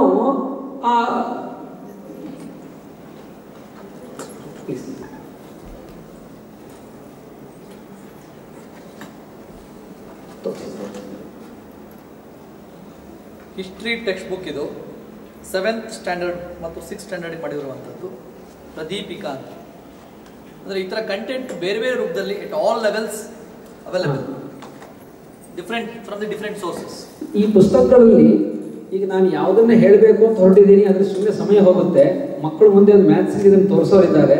ಅದರದ್ದು ಎಲ್ಲ ವಿಭಾಗಗಳು ರೆಫರೆನ್ಸ್ ಏನೇನು ಕೇಳ್ತೀರಿ, ಯಾವ ವಿಭಾಗ ಬೇಕು, ಪ್ರಸಾಧನ ಶಾಸ್ತ್ರದಿಂದ ಹಿಡಿದು ಅಧ್ಯಾತ್ಮದ ಮನಸ್ಪ್ರಸನ್ನತೆಯ ಶಾಸ್ತ್ರದವರೆಗೆ ಏನೇನು ನಮ್ಮಲ್ಲಿ ವಿಭಾಗಗಳಿತ್ತು.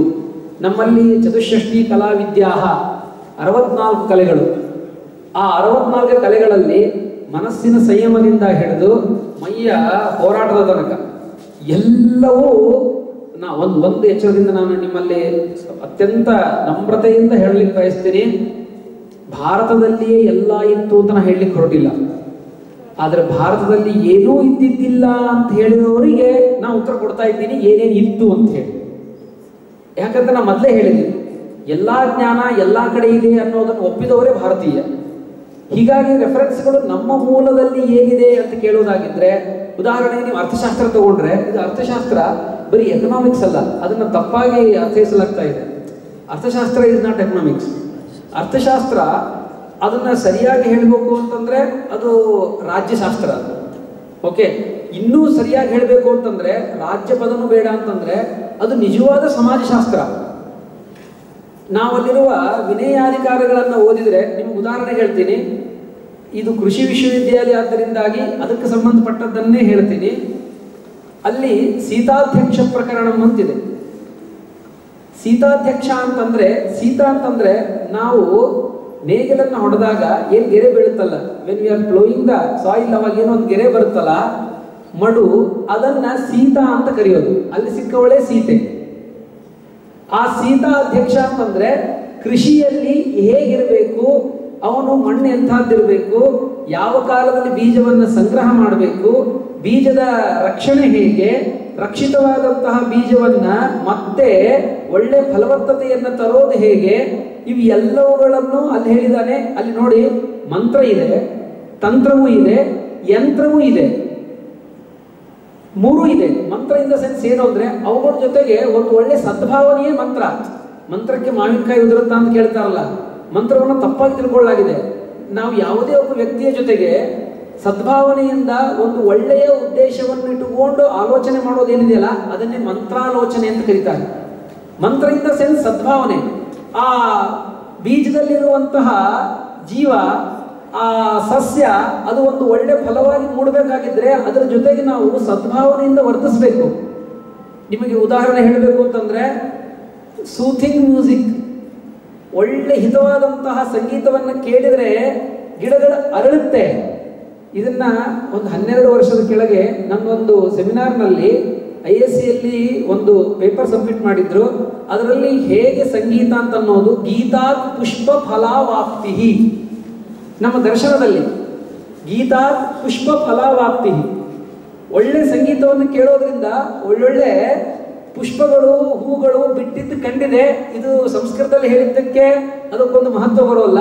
ISC ಇದರಲ್ಲಿ ಇದ್ರ ಮೇಲೆ ಒಂದು ರಿಸರ್ಚ್ ಆಯಿತು, ಅವರು ಇದನ್ನು ಹೇಳಿದ್ದು. ಹೀಗೆ ನೀವು ಯಾವುದೇ ಕ್ಷೇತ್ರವನ್ನು ತಗೊಂಡ್ರೆ, ಈ ಅರ್ಥಶಾಸ್ತ್ರ ಇರಲಿ, ಆ ಸೀತಾಧ್ಯಕ್ಷ ಪ್ರಕರಣ ಇರಲಿ, ಕೃಷಿ ಪಾರಾಶರದ ಎಲ್ಲ ಹಂತಗಳನ್ನ, ಎಲ್ಲ ವಿಭಾಗಗಳನ್ನ ಉಸ್ಮಾನಿಯಾ ಯೂನಿವರ್ಸಿಟಿಯಿಂದ ಆಂಗ್ಲ ಭಾಷೆಯಲ್ಲಿ ಅನುವಾದ ಮಾಡಿ ಪುಸ್ತಕವೂ ಬಂತು. ನೀವು ಯಾವುದೇ ಒಂದು ಕ್ಷೇತ್ರ, ಗಣಿತ ಕ್ಷೇತ್ರ ಅಂತೂ ಈಗ ತೋರಿಸೋನಿದ್ದೀನಿ, ಅದಕ್ಕಾಗಿ ನಾವು ಅದನ್ನು ಹೆಚ್ಚು ಮಾತಾಡ್ತಾ ಇಲ್ಲ. ಆಮೇಲೆ ಲಾಜಿಕ್ ಅಂತ ಏನು ಹೇಳಿದ್ರಲ್ಲ, ನಮ್ಮ ವಿದ್ಯೆಯ ಸಿಸ್ಟಮ್, ನೀವು ಇನ್ನೊಂದೇನು ಕೇಳಿದ್ರಿ, ಸಂಸ್ಕೃತ ಬೇಕೇ ಬೇಕಾ ಅಂತ ಹೇಳಿ. ಇದು ಹೇಗಿದೆ ಅಂತಂದ್ರೆ, ಅನ್ನ ಮಾಡಲಿಕ್ಕೆ ನೀರು ಬೇಕೇ ಬೇಕಾ ಅನ್ನೋ ಆಗಿದೆ. ನೀರಿಲ್ಲದೆ ಅನ್ನ ಹೇಗೆ ಮಾಡೋದು? ಆದ್ರೆ ಇದರ ಅರ್ಥ, ನಾನು ಇಡ್ಲಿ ತಿನ್ಬೋದಲ್ಲ, ಆಮೇಲೆ ಬ್ರೆಡ್ ತಿನ್ಬೋದು, ಆಮೇಲೆ ನಾವು ಚಾಕ್ಲೇಟ್ ತಿನ್ಬೋದು, ಹಾಲು ಕುಡಿಬಹುದು, ಬದುಕ್ಬೋದು ನಿರ್ವಿವಾದವಾಗಿ. ಸಂಸ್ಕೃತವೇ ನಾನು ಸರ್ವಸ್ವ ಅಂತ ಹೇಳಲಿಕ್ಕೆ ಹೊರಟಿಲ್ಲ. ಆದರೆ ಸರ್ವಸ್ವವನ್ನು ಕಾಣುವ ಹಂಬಲವಿದ್ದವರು ಸಂಸ್ಕೃತವನ್ನು ಓದಿದ್ರೆ ಅದು ಹೆಚ್ಚು ನಿಮಗೆ ಸಹಾಯ ಮಾಡುತ್ತೆ ಅಂತ ಹೇಳ್ತೀನಿ. ಅದನ್ನು ಮಾಡಿದ್ರೆ ಮಾತ್ರ ನಿಮ್ಮ ಆನಂದ, ಅದರಲ್ಲಿರುವಂತಹ ಒಂದು ಸೊಗಸು, ಆ ಲೆಗಸಿ, ಆ ಒಂದು ಅಪ್ರೋಚ್, ಆ ಲಿಟ್ರೇಚರಿನ ತಾಕತ್ತು, ಆ ಸೌಂದರ್ಯ, ಆ ಎಸ್ಥೆಟಿಕ್ಸ್ ಏನಿದೆಯಲ್ಲ ಅದು ಅದ್ಭುತವಾಗಿದೆ. ಹೀಗಾಗಿ ಇದು ನಮ್ಮ ಅದು ಅತ್ಯಂತ ನೀರಸವಾದಂತಹ ವಿಜ್ಞಾನವಿರಲಿ, ಗಣಿತವಿರಲಿ, ಅದನ್ನು ಸಂಸ್ಕೃತದಲ್ಲಿ ಹೇಳಿದಾಗ ಅವರು ಸುಂದರವಾಗಿ ಹೇಳ್ತಾರೆ. ಅದು ಅನುಭವವನ್ನು, ಸೌಂದರ್ಯವನ್ನು ಅನುಭವಿಸ್ಬೋದು ನೀವು. ಅದು ಹೇಗೆ ಅಂತ ಅನ್ನೋದು ನೀವು ತೋರಿಸ್ತೀವಿ ನಾವು. ಹೀಗಾಗಿ ಸಂಸ್ಕೃತ ಅದು ಓದದೆ ನಾವು 10 ಭಾಗ ಪಡಿಬೋದು. ಒರಿಜಿನಲ್ ಆಗೇನೆ ಅದನ್ನ ಎಂಜಾಯ್ ಮಾಡಬೇಕು ಅಂತಂದ್ರೆ ಇವತ್ತೆಲ್ಲ ಒರಿಜಿನಲ್ ಆಗಿರೋದು ನೋಡ್ತೀವಿ. ಈಗ ಮತ್ತೆಲ್ಲ ಜವಾರಿ ಆಗ್ತಾ ಇದೀವಿ ನಾವೆಲ್ಲ. 50 ವರ್ಷದಿಂದ ಹೈಬ್ರಿಡ್ ನಲ್ಲಿ ಇದ್ವಿ, ಈಗ ಮತ್ತೆ ಜವಾರಿ ಆಗ್ತಾ ಇದ್ವಿ. ಎಲ್ಲ ದೇಸಿ ತಳಿಗಳು, ದೇಸಿ ಇತ್ಯಾದಿಗಳು. ಅಂದಮೇಲೆ ಜವಾರಿ ದೇಸಿ ಬೇಕು ಅಂತಂದ್ಮೇಲೆ, ದೇಸಿ ಆಗ್ಲೇಬೇಕು ಅಂತಂದ್ಮೇಲೆ ದೇಸಿ ಭಾಷೆ ಯಾಕೆ ಬೇಡ? ದೇಸಿ ಭಾಷೆಯಲ್ಲಿ ನೋಡಿದಾಗ ಇರುವಂತಹ ಒಂದು ಒಳ್ಳೆ ಸೌಂದರ್ಯ, ಅದರ ಸ್ಪಷ್ಟತೆ, ಅದರ ಕಲ್ಪನೆಗಳು, ಹೇಗೆ ನಾವು ಟ್ರಾನ್ಸ್ಲೇಷನ್ ಅನುವಾದಗಳಿಗೆ ಹೋದ್ರೆ ನಾವು ಎಡಬೋದು ಹೇಗಿದೆ ಅನ್ನೋದನ್ನು ತೋರಿಸ್ತೀವಿ. ಹೀಗಾಗಿ ಮೂಲತಃ ಸಂಸ್ಕೃತವನ್ನು ಕಲಿಯೋದ್ರಿಂದ ನಿಮ್ಗೆ ಸಿಗುವಂತಹ ಒಂದು ಸ್ಪಷ್ಟತೆ ಏನು ಅಂತಂದ್ರೆ, ಮೊದಲು ಮನಸ್ಸಿನ ತೃಪ್ತಿ, ಸ್ಪಷ್ಟತೆ ಹಾಗೂ ಆಲೋಚನೆಯ ನಿಖರತೆಗಳು ಹಾಗೂ ವಾಸ್ಟ್ ಮೈಂಡೆಡ್ನೆಸ್. ನಮಗೊಂದು ಏನೋ ಒಂದು ಥ್ರಿಲ್ಲಿಂಗ್ ಅದೊಂದಿದೆ. ಇದನ್ನು ಸಹಜವಾಗಿ ಅತ್ಯಂತ ಸಂಸ್ಕೃತದ ಪ್ರೇಮಿಯಾಗಿ ನಾನು ಹೇಳ್ತಾ ಇದ್ದೀನಿ. ಆದರೆ ಸಂಸ್ಕೃತವನ್ನು ಓದದೆ ಹೋದ್ರೆ ನಾವು ಏನೋ ಒಂದು ಕಳ್ಕೊಳ್ತೀವಿ ಅಂತ ಅನ್ನೋ ಭಾವ ನಂದು, ಎಲ್ಲರಿಗೂ ಆಗಿರ್ಬೇಕಾಗಿಲ್ಲ. ಹೀಗಾಗಿ ಅದು ಅತ್ಯಂತ ಅವಶ್ಯಕ ಅಂತ ಅನ್ಸುತ್ತೆ. ಸಂಸ್ಕೃತ ಭಾಷೆ ಕಲಿಯೋದು ಅತ್ಯಂತ ಅವಶ್ಯಕ, ಅದರಲ್ಲಿ 2 ಮಾತಿಲ್ಲ. ಅದಕ್ಕೆ ತಕ್ಕದಂಥ ಪೂರಕ ವಾತಾವರಣ ಕೂಡ ನಿರ್ಮಾಣ ಆಗ್ತಿದೆ. ಅದು ಕೂಡ ಧನಾತ್ಮಕವಾಗಿ ನಾವು ತೆಗೆದುಕೊಳ್ಬೋದು. ಯಾಕಂದರೆ ಪ್ರಪಂಚದ ಕ್ಲಾಸಿಕಲ್ ಲ್ಯಾಂಗ್ವೇಜಲ್ಲಿ ಅತ್ಯಂತ ಶ್ರೇಷ್ಠವಾದಂಥ ಕ್ಲಾಸಿಕಲ್ ಲ್ಯಾಂಗ್ವೇಜ್ ಅಂದರೆ ಅದು ಸಂಸ್ಕೃತ. ಅದು ಭಾರತದ ಕೊಡುಗೆ. ನಾವು ಬ್ರೆಡ್ಡಲ್ಲಿದ್ದೀವಿ, ಫಸ್ಟು ಇಡ್ಲಿಗೆ ಹೋಗೋಣ, ಆಮೇಲೆ ಅನ್ನಕ್ಕೆ ಹೋಗೋಣ, ಸ್ವಲ್ಪ ಸಮಯ ತಗೋಣ ಅಂತ ಹೇಳ್ತಾ, ಆಡಿಯನ್ಸ್ ನಿಮ್ಮಲ್ಲಿ ಯಾರೇ ಕೂಡ ಕ್ವಶನ್ಸ್ ಇದ್ರೆ ಕೇಳ್ಬೋದು. ಫಸ್ಟು ದಯವಿಟ್ಟು ಮೈಕ್ ಕೊಡಿ. ಇಲ್ಲಿರೋ 1 ಮೈಕ್ ತಗೊಳ್ಳಿ, ದಯವಿಟ್ಟು ಸರ್. ಅದಾದ್ಮೇಲೆ ನೀವು ಕೇಳಿ ಪ್ರಶ್ನೆ.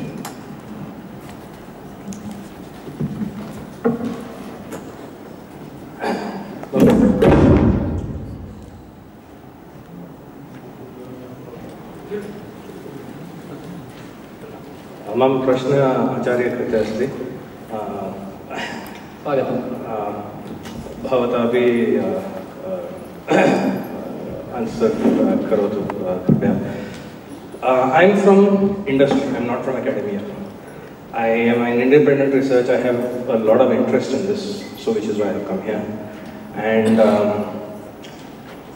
from the industry point of view, we are, I am talking from my industry, which is technology. We are so frustrated with academia that we have given up. And we are like, it's okay, you have a degree, we'll train you. What they are teaching is a waste of time anyway. Leke aao, we'll train you and then we'll use you. That is the reality.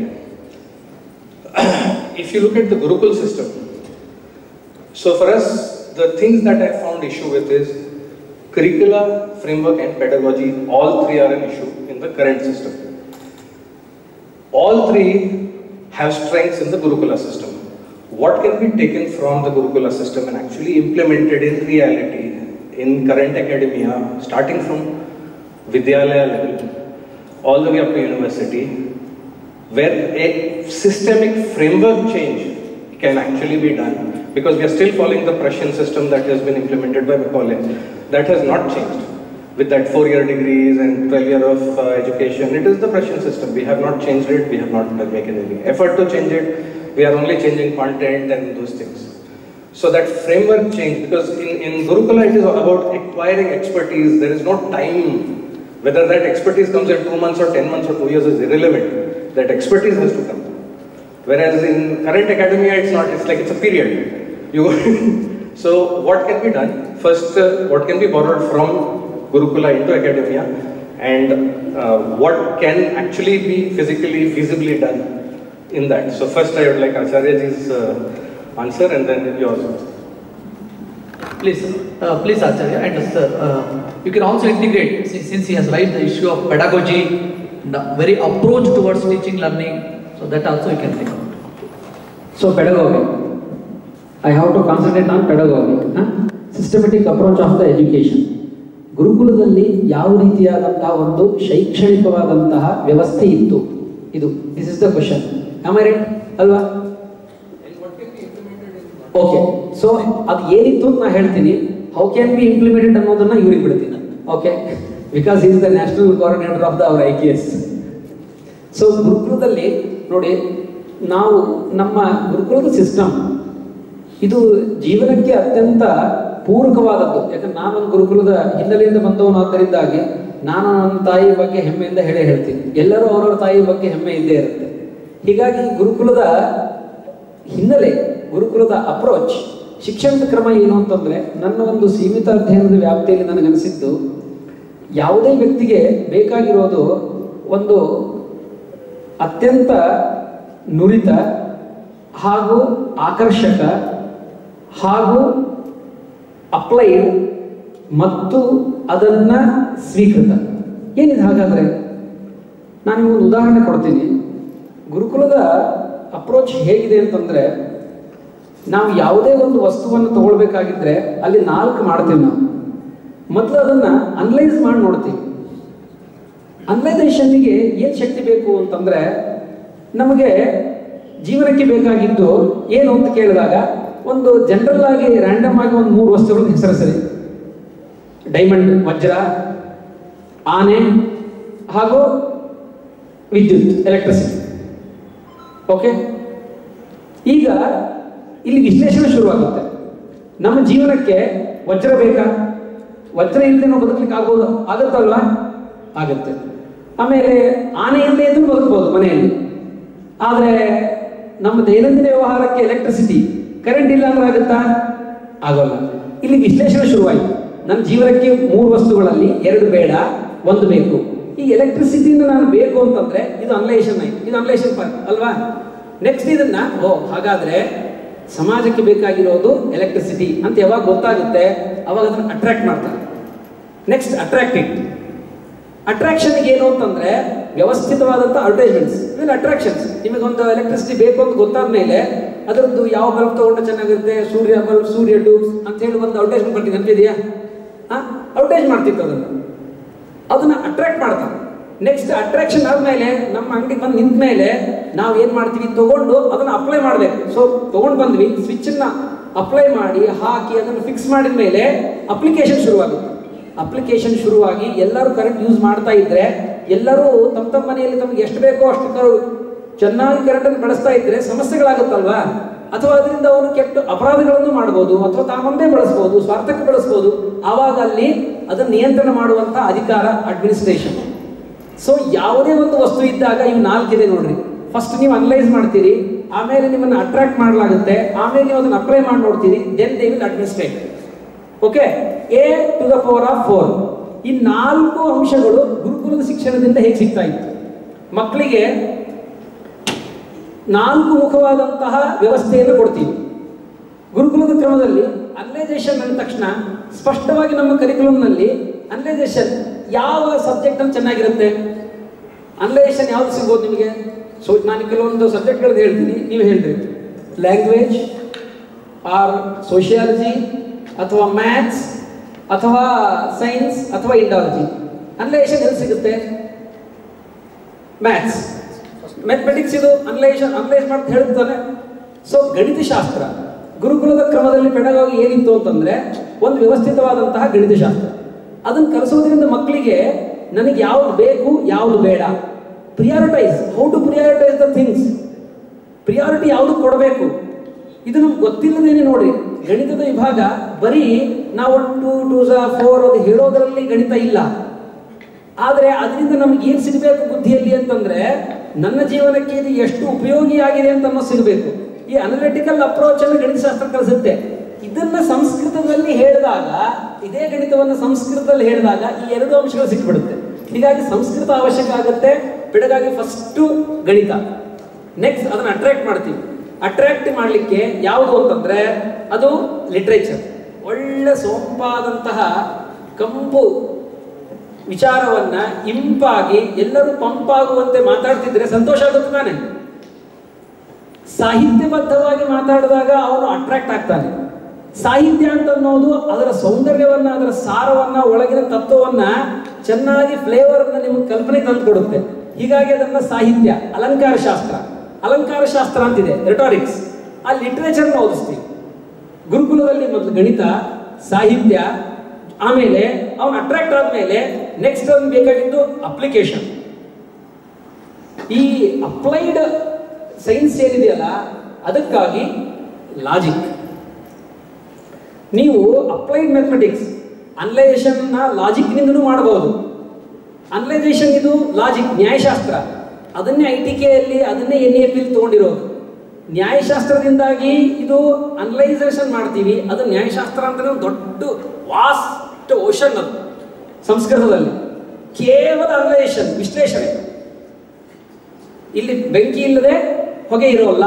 ಇದ್ರ ಬಗ್ಗೆ ಸಂಸ್ಕೃತದಲ್ಲಿ ಇದು ಹೇಗೆ ಒಬ್ಬ ವ್ಯಕ್ತಿಯ ವಿಶ್ಲೇಷಣಾ ಶಕ್ತಿಯನ್ನು ಬೆಳೆಸುತ್ತೆ ಅಂತ ಅನ್ಲಿಕ್ಕೆ ಒಂದು ಕನಿಷ್ಠ 1,00,000 ಪುಟದ ಗ್ರಂಥಗಳಿವೆ. ಇದು ಸಂಸ್ಕೃತದಲ್ಲೇ ಇರೋದು. ಇದು ಎಂತ ಸಂಸ್ಕೃತ ಅಂತಂದ್ರೆ ಅದು ಸಂಸ್ಕೃತದಲ್ಲಿಯೂ ಕಠಿಣಾಧಿಕ, ಸಂಸ್ಕೃತನೇ ಕಠಿಣ ಅಂತ ಕೆಲವರು ಭಾವನೆ. ಸಂಸ್ಕೃತ ಕಠಿಣ ಅಲ್ಲ, ಅತ್ಯಂತ ಕಠಿಣವಾದಂತಹ ಭಾಷೆಯಲ್ಲಿ ಅನಲಿಟಿಕಲ್ ಅಪ್ರೋಚ್ ಅಂತಲೇ ಹಾಗಿರುತ್ತೆ. ಅದರದ್ದು ಪರಿಷ್ಕಾರ ಪ್ರಿಸೈಸ್ ಆಗಿ ಹೇಳಬೇಕು. ಅನಲೈಸೇಷನ್ ನ್ಯಾಯಶಾಸ್ತ್ರದಲ್ಲಿ, ಅಟ್ರಾಕ್ಷನ್ ಲಿಟರೇಚರ್ ಸಾಹಿತ್ಯ ಶಾಸ್ತ್ರದಲ್ಲಿ, ಅಪ್ಲೈಡ್ ಮ್ಯಾಥಮೆಟಿಕ್ಸ್ ಅಂತ ಏನು ಹೇಳ್ತೀವಲ್ಲ, ಅಪ್ಲಿಕೇಶನ್ ಮ್ಯಾಥ್ಸ್ನಲ್ಲಿ. ಮ್ಯಾಥ್ಸನ್ನ ಅನಲೈಸೇಷನ್ಗೂ ತಗೊಳ್ತಿದ್ರು, ಅಪ್ಲಿಕೇಶನ್ಗೂ ತಗೊಳ್ತಿದ್ರು. ಅದಕ್ಕೆ ನಾನು ಮೊದಲು ಹೇಳಿದೆ, ಹೆಚ್ಚಾಗಿ ಇವತ್ತು ಅಪ್ಲೈಡ್ ಮ್ಯಾಥಮೆಟಿಕ್ಸ್ ಅಂತ ಇರೋದ್ರಿಂದಾಗಿ ಅಪ್ಲಿಕೇಶನ್ ಮತ್ತು ಮ್ಯಾಥಮೆಟಿಕ್ಸ್ ಏನಿದೆ ಅದು ಗಣಿತಶಾಸ್ತ್ರ, ಅದು ಗಣಿತದಲ್ಲಿ ಇರುತ್ತೆ. ಆಮೇಲೆ ರಾಜ್ಯಶಾಸ್ತ್ರ, ಅಡ್ಮಿನಿಸ್ಟ್ರೇಟಿವ್, ಅರ್ಥಶಾಸ್ತ್ರ. ಈ ನಾಲ್ಕನ್ನ, ಇವು 4 ವಿಭಿನ್ನ ದಿಕ್ಕಿನ ಬೇರೆ ಬೇರೆ ಬೇರೆ ಬೇರೆ ದಿಕ್ಕಿನಿದೆ. ಇದರಲ್ಲಿ ಒಂದೊಂದೇ ವಿಶ್ವವಿದ್ಯಾಲಯಗಳನ್ನು ಮಾಡಬಹುದು. ಇಂತಹ 4 ಪೆಡಗಾಗಿ ನಮ್ಮ ಗುರುಕುಲದಲ್ಲಿ ಇದೆ. ಕ್ರಮ ಏನು ಅಂತಂದ್ರೆ 4 ದಿಕ್ಕುಗಳು ಬೇರೆ ಬೇರೆ ಬೇರೆ ದಿಕ್ಕಿನಲ್ಲೇ ಇವೆ. ಹಾಗೇನೆ ಒಂದು ನ್ಯಾಯ, ಒಂದು ಸಾಹಿತ್ಯ, ಒಂದು ಗಣಿತ, ಇನ್ನೊಂದು ರಾಜ್ಯಶಾಸ್ತ್ರ. ಅಂದ್ರೆ ನಿಮ್ಗೆ ಸಿಕ್ಕ ಮೇಲೆ ಈ ಒಳ್ಳೆ ತತ್ವಜ್ಞಾನ ಇದ್ದಾಗ ನೀವು ಹೇಗೆ ನಡ್ಕೊಳ್ಬೇಕು, what is civilisation, code of conduct ಏನು, ಇಷ್ಟೆಲ್ಲ ಸಮಸ್ಯೆಗಳಾಗೋದೇ ಅತಿ ಜ್ಞಾನಿ ಆದವನೇ ಸಮಸ್ಯೆ ಆಗ್ತಾನೆ. ಕೆಲವರು ಅತಿ ಬುದ್ಧಿವಂತರಾದವರು, ಅತಿ ಎಜುಕೇಟೆಡ್ ಆದವರೇನೆ ಕೆಲವೊಂದು ಮಾತು ಕೇಳ್ತೀವಲ್ಲ, today's problem is excess of education ಅಂತ ಹೇಳಿ ಹೀಗೊಂದು ಮಾತಿದೆ. ಈ ಎಕ್ಸೆಸ್ ಆಫ್ ದ ಎಜುಕೇಶನ್ ಅಂತಂದ್ರೆ ಈ ಅರ್ಥದಲ್ಲಿ ಅಂದ್ರೆ ಅದನ್ನು ಸರಿಯಾಗಿ ನಾವು ಚಾಕು ಕೊಟ್ಟು ಅದನ್ನ ಹೇಗೆ ನೀನು ಬಳಸಬೇಕು ಅನ್ನೋದು ಹೇಳ್ಕೊಡದೇ ಇದ್ರೆ, ಅದರ ಬಗ್ಗೆ ನಿರ್ಬಂಧಗಳನ್ನ, ಅದರ ಬಗ್ಗೆ ತಪ್ಪಾಗಿ ಪ್ರಯೋಗ ಮಾಡಿದರೆ, ಅದರ ಮೇಲೆ ನಿಯಂತ್ರಣಗಳನ್ನು ಹೇರದೇ ಇದ್ರೆ ಎಲ್ಲಾ ವ್ಯಕ್ತಿಯೂ ಕೊಲೆಗಾರ ಆಗ್ತಾರೆ. ಹೀಗಾಗಿ ಅಡ್ಮಿನಿಸ್ಟ್ರೇಟಿವ್, ಸೊ ನಿಮ್ಮ ವಿಶ್ಲೇಷಣೆ, ಆಮೇಲೆ ಅದರ ಆಕರ್ಷಣೆ ಹಾಗೂ ಅದರ ಅನ್ವಯ, ಆಮೇಲೆ ಅದರ ಅಧಿಕಾರ, ಇದು ನಮ್ಮ ಪೆಡಗಾಗಿ, ಗುರುಕುಲದ ಪೆಡಗಾಗಿ. ಇದನ್ನ ಹೇಗೆ IKS ಅವರು ಇಂಪ್ಲಿಮೆಂಟ್ ಮಾಡ್ತಾರೆ ಅಂತ ಅನ್ನೋದನ್ನ analytical, attraction, application, administration, and plus value that we have left out in the whole discussion. Kanti sir, how today in modern education? So again, as I was saying, we are trying to bring information at the school level, and also by making sure that the children learn outside the classroom some of the applications, and those things are there that are going to be implemented. And then when we talk about the undergraduate education there, because we need a higher levels of skills, essentially those application and administration part of things. So for that, there are opportunities for students to do, first of all, to specialize in their own courses by taking that, and so that they can get familiar with the topics of their specialization. Also, the NEP allows a lot of the freedom of students in terms of basically trying to get away from the 4-year degrees, but not really get away from it by doing that academic bank of credit system, where now they can start and stop and accumulate the credits as they go on. So, because this is like a big ship that is moving, so you cannot stop it, you cannot turn it on a time. So it takes some time to do these things. So NEP is basically coming up with some of these solutions which will allow a lot of these concerns to be taken care of in that sense. In that, first of all, it is allowing multidisciplinary specializations, it is allowing the skill-based acquisition of skills and all that, even at the school level. Vocational education is being given high priority even at the school levels, and that will flow through to the higher undergraduate education and all that stuff. Also, by allowing students to take, a lot of multidisciplinary courses, and also courses that may not be related to their majors, essentially minors, doing minors and all of these putting them in the academic bank of credits is the way that the NEP is trying to address some of the concerns. I know it is not a perfect solution for all of it, because the industry is moving essentially away from the degrees now to essentially looking at skills and then saying what is that is there. But then the concern from the academicians is also that there needs to be at least some kind of foundational knowledge that has to be provided to all the students, because if we only focus on skills, that can become quickly outdated. So we need to be worrying about what are the fundamental skills that the students have in terms of the academic skills that are translatable and then taken into the future for acquiring new skills also in future. So there are these kind of things that are being experimented with, I would say, right now in the NEP, and of course it is something that only time will tell how successful that is. But there is a very serious effort in terms of putting the academic bank of credits, acquiring basically multiple skills through various courses, and the freedom for the student to choose what used to be traditionally looked upon as very disparate subjects. So for example, I can be doing engineering and I can simultaneously study art history. That is possible now with the NEP. But earlier there was absolutely no possibility of that. Now it is possible even at school level also. So these are some of the things. And then when we talk about the way that the Gurukulas deal with the students, and then when we talk about the mainstream academia, one of the biggest challenges there is going to be the kind of the personalized education system that a Gurukula is, where by staying with the Acharyas, they learn not only what is there in the classroom, but also from the behavior of the Acharya. It is a lifelong learning process that happens in the Gurukula system. So some of these things are being incorporated, but a wholesale movement of this is not going to be possible in the academic structure, given the way that how it is right now. But having said that, if you think about it, a Vihara model of Nalanda may be more appropriate at school and high school level and undergraduate education, and a Gurukula type of a system would be much more appropriate. In fact, I think is being practiced in some sense when you think of higher education, the PG level, or in the research scholar. So, for example, a research scholar for all intents and purposes is essentially like a Gurukula system, with a guru always and then trying to learn these things. And then of course, we had all of these three elements, and as is beautifully explained, if you look at the way that the Shikshavali, basically the Taittiriya Upanishad is structured, the Shikshavali is more about information transfer to the students, and then Brahmanandavalli is more about basically encouraging some questions, and then finally the Bhrigu is talking about, is perfectly about how do you mentor a research student, for example. It's all about questions and takes that kind of a thing. It's not about giving information, it's about encouraging the student to learn and become the learner. So I think some elements of these are going to be there in the new education as we are doing things. But again, as I said, it's a huge ship that needs to be turned, so it will take time. There is a Gurukula in Shubham Karoti in Bangalore. I visited that Gurukula. So they have a legacy of 30 years. Any student to go through a normal education that most of us are followed, and the students goes out of this Gurukula, all working in industries or they are in administrative services. From the Gurukula, students are also achieving that. So that I can link how, and if you do it in a more holistic way, the possibility of enriching the entire quality of our life is definitely possible. Not only industry or any other things. Sir, over to your question. Sir, question. Ellarigu namaskara. So I am from IIT Dharwad, so from academia. So I have a lot of things wanting from the industry that I will discuss with him separately. So I have two observations and related binding question. So first thing is about education in Matrabhasha. So ನಮಗೆಲ್ಲರಿಗೂ ಗೊತ್ತಿದೆ ಕನ್ನಡ ಕ್ಷೀಣಿಸ್ತಾ ಇದೆ. As a professor, I can see so many students from Bangalore do not know how to speak in Kannada, how to write in Kannada. So we are not addressing it where it matters the most, that is primary education. So if we don't make Matrabhasha compulsory in primary education, that's what we all had. Though I studied in English school, for all practical purposes, the instruction was in Kannada. So ಕನ್ನಡದಲ್ಲಿ ಮಾತಾಡಕ್ಕೆ ನಮ್ಗೆ ಯಾವುದೂ ಹಿಂಜರಿಕೆನೂ ಇಲ್ಲ. ನಿಮ್ಮಷ್ಟು ಸುಲಲಿತವ ಕನ್ನಡ ಮಾತಾಡೋಕ್ಕೂ ಬರಲ್ಲ, ನಮ್ದೊಂಥರ ಎಡಬಿಡಗಿ generation ಅಂತಲೂ ಹೇಳ್ಬೋದು. So ಇನ್ನು ಮುಂದಿನ ಜನರೇಷನ್ಗೆ ಆ ಪೂರ್ತಿ ಲಿಂಕೇ ಹೋಗ್ಬಿಡುತ್ತೆ.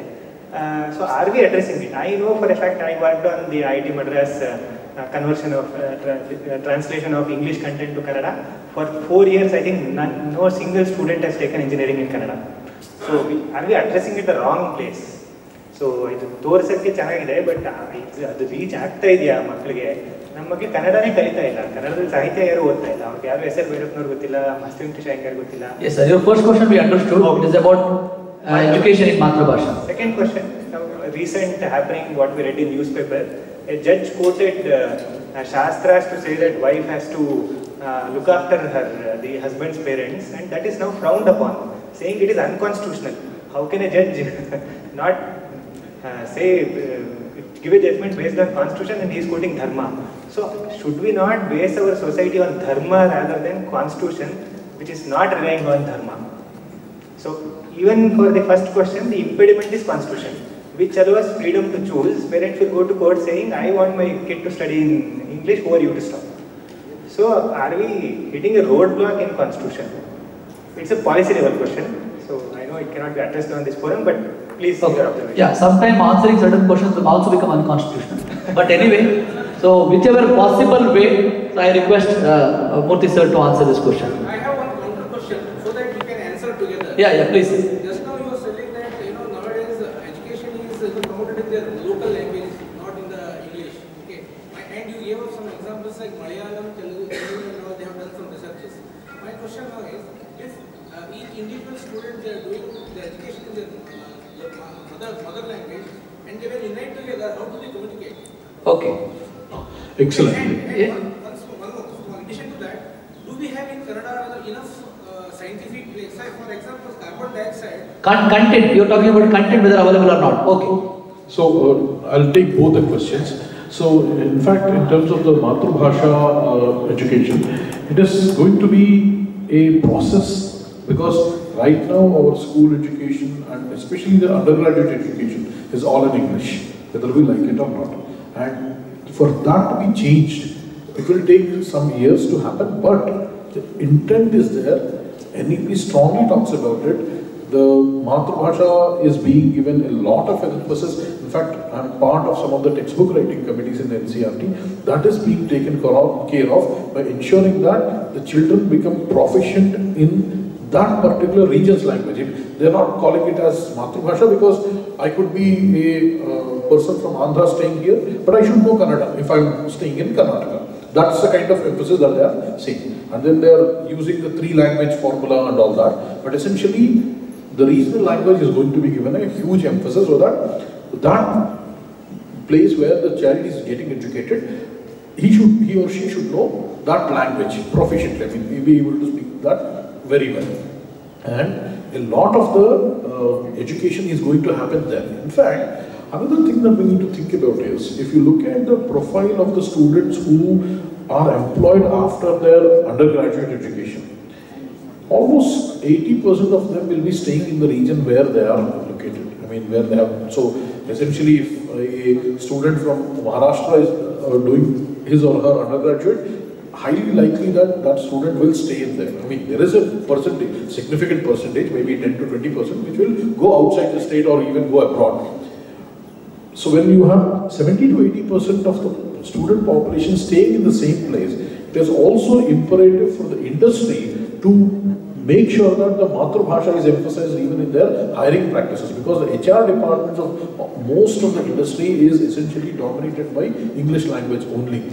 No company will conduct interview in their Matrabhasha or the local language. There are few notable examples like what Zoho is trying to do, but this is a practice that we need to bring.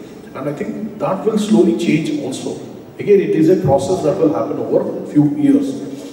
And then Mahoday brought a very important question: how will these students, let's say a student studying engineering in Kannada here, if this student is employed in Rourkela, how will this person work there in a steel plant? So the point there is again what Acharya was saying. The Samskrita Nishtha vocabulary must be developed. Why is it that we are talking about the Matrabhashas, and why is it easier if we have the Sanskrit as the base for the technical terminology? There are two reasons. One, Because most of the languages, Indian Bharati Bhashas, have come from Sanskrit and Tamil. Essentially, these are the two pillars of the thing. And when you think about the terminologies, that any suitability of a language for making any scientific terminologies, Professor Raghuveera's work will refer to that. I will not spend too much time there. But Sanskrit is one of the best languages to create new terminologies. So the idea would be, just like we use Latin and Greek for making the scientific terminologies, we should be coming up with Sanskritanishta vocabulary for all our technical and any other vocabulary. And the education should be the Matrabhasha. So for example, it is already done in our paramparas. So for example, when I say dharma, I don't have to translate it for you. You know what that means. If I say papa, punya, you know what that means. Why do you do that? They are all Sanskrit words. They may be regionalized versions of it. I may call Anna as Annamu in Telugu. But you know what Anna, if I say Annamu, you know what I am meaning. The reason is that root word is essentially the Sanskritanishta vocabulary. And as long as we do that, I think translation will not be a problem. Because the core concepts, the terms that define the concepts will be understood in the same way. And then Sanskrit becomes just one language to just communicate. And that is one way that we can think about making sure that people communicate. So the dream would be that we would all be educated in our Matrabhashas until our masters, and then in postgraduate institutions, just like now we use English, we would be using Sanskrit. And there will be no difficulty for children to understand, because the terms they are already familiar with, because they are all based on the Sanskritanishta vocabulary. Some solution for that. Okay. Before we stop the discussion, the one question that has come from the audience through a chat. ಮಹಿಳೆಯರು ಯಾರು contribute ಮಾಡಿಲ್ವಾ IKSಗೆ? ಎಲ್ಲ ನಮ್ಮ ಹೆಸರು ಹೇಳ್ಕೊಳ್ತಾ ಇದ್ದೀವಿ. ವಿಶ್ವಾಮಿತ್ರ ಗೋತ್ರ ಅಂತೇಳಿ ನಮ್ಮ ಗುರುಕುಲ ಹೆಸರು ಅದಕ್ಕೆ ಅರುಂಧತಿ.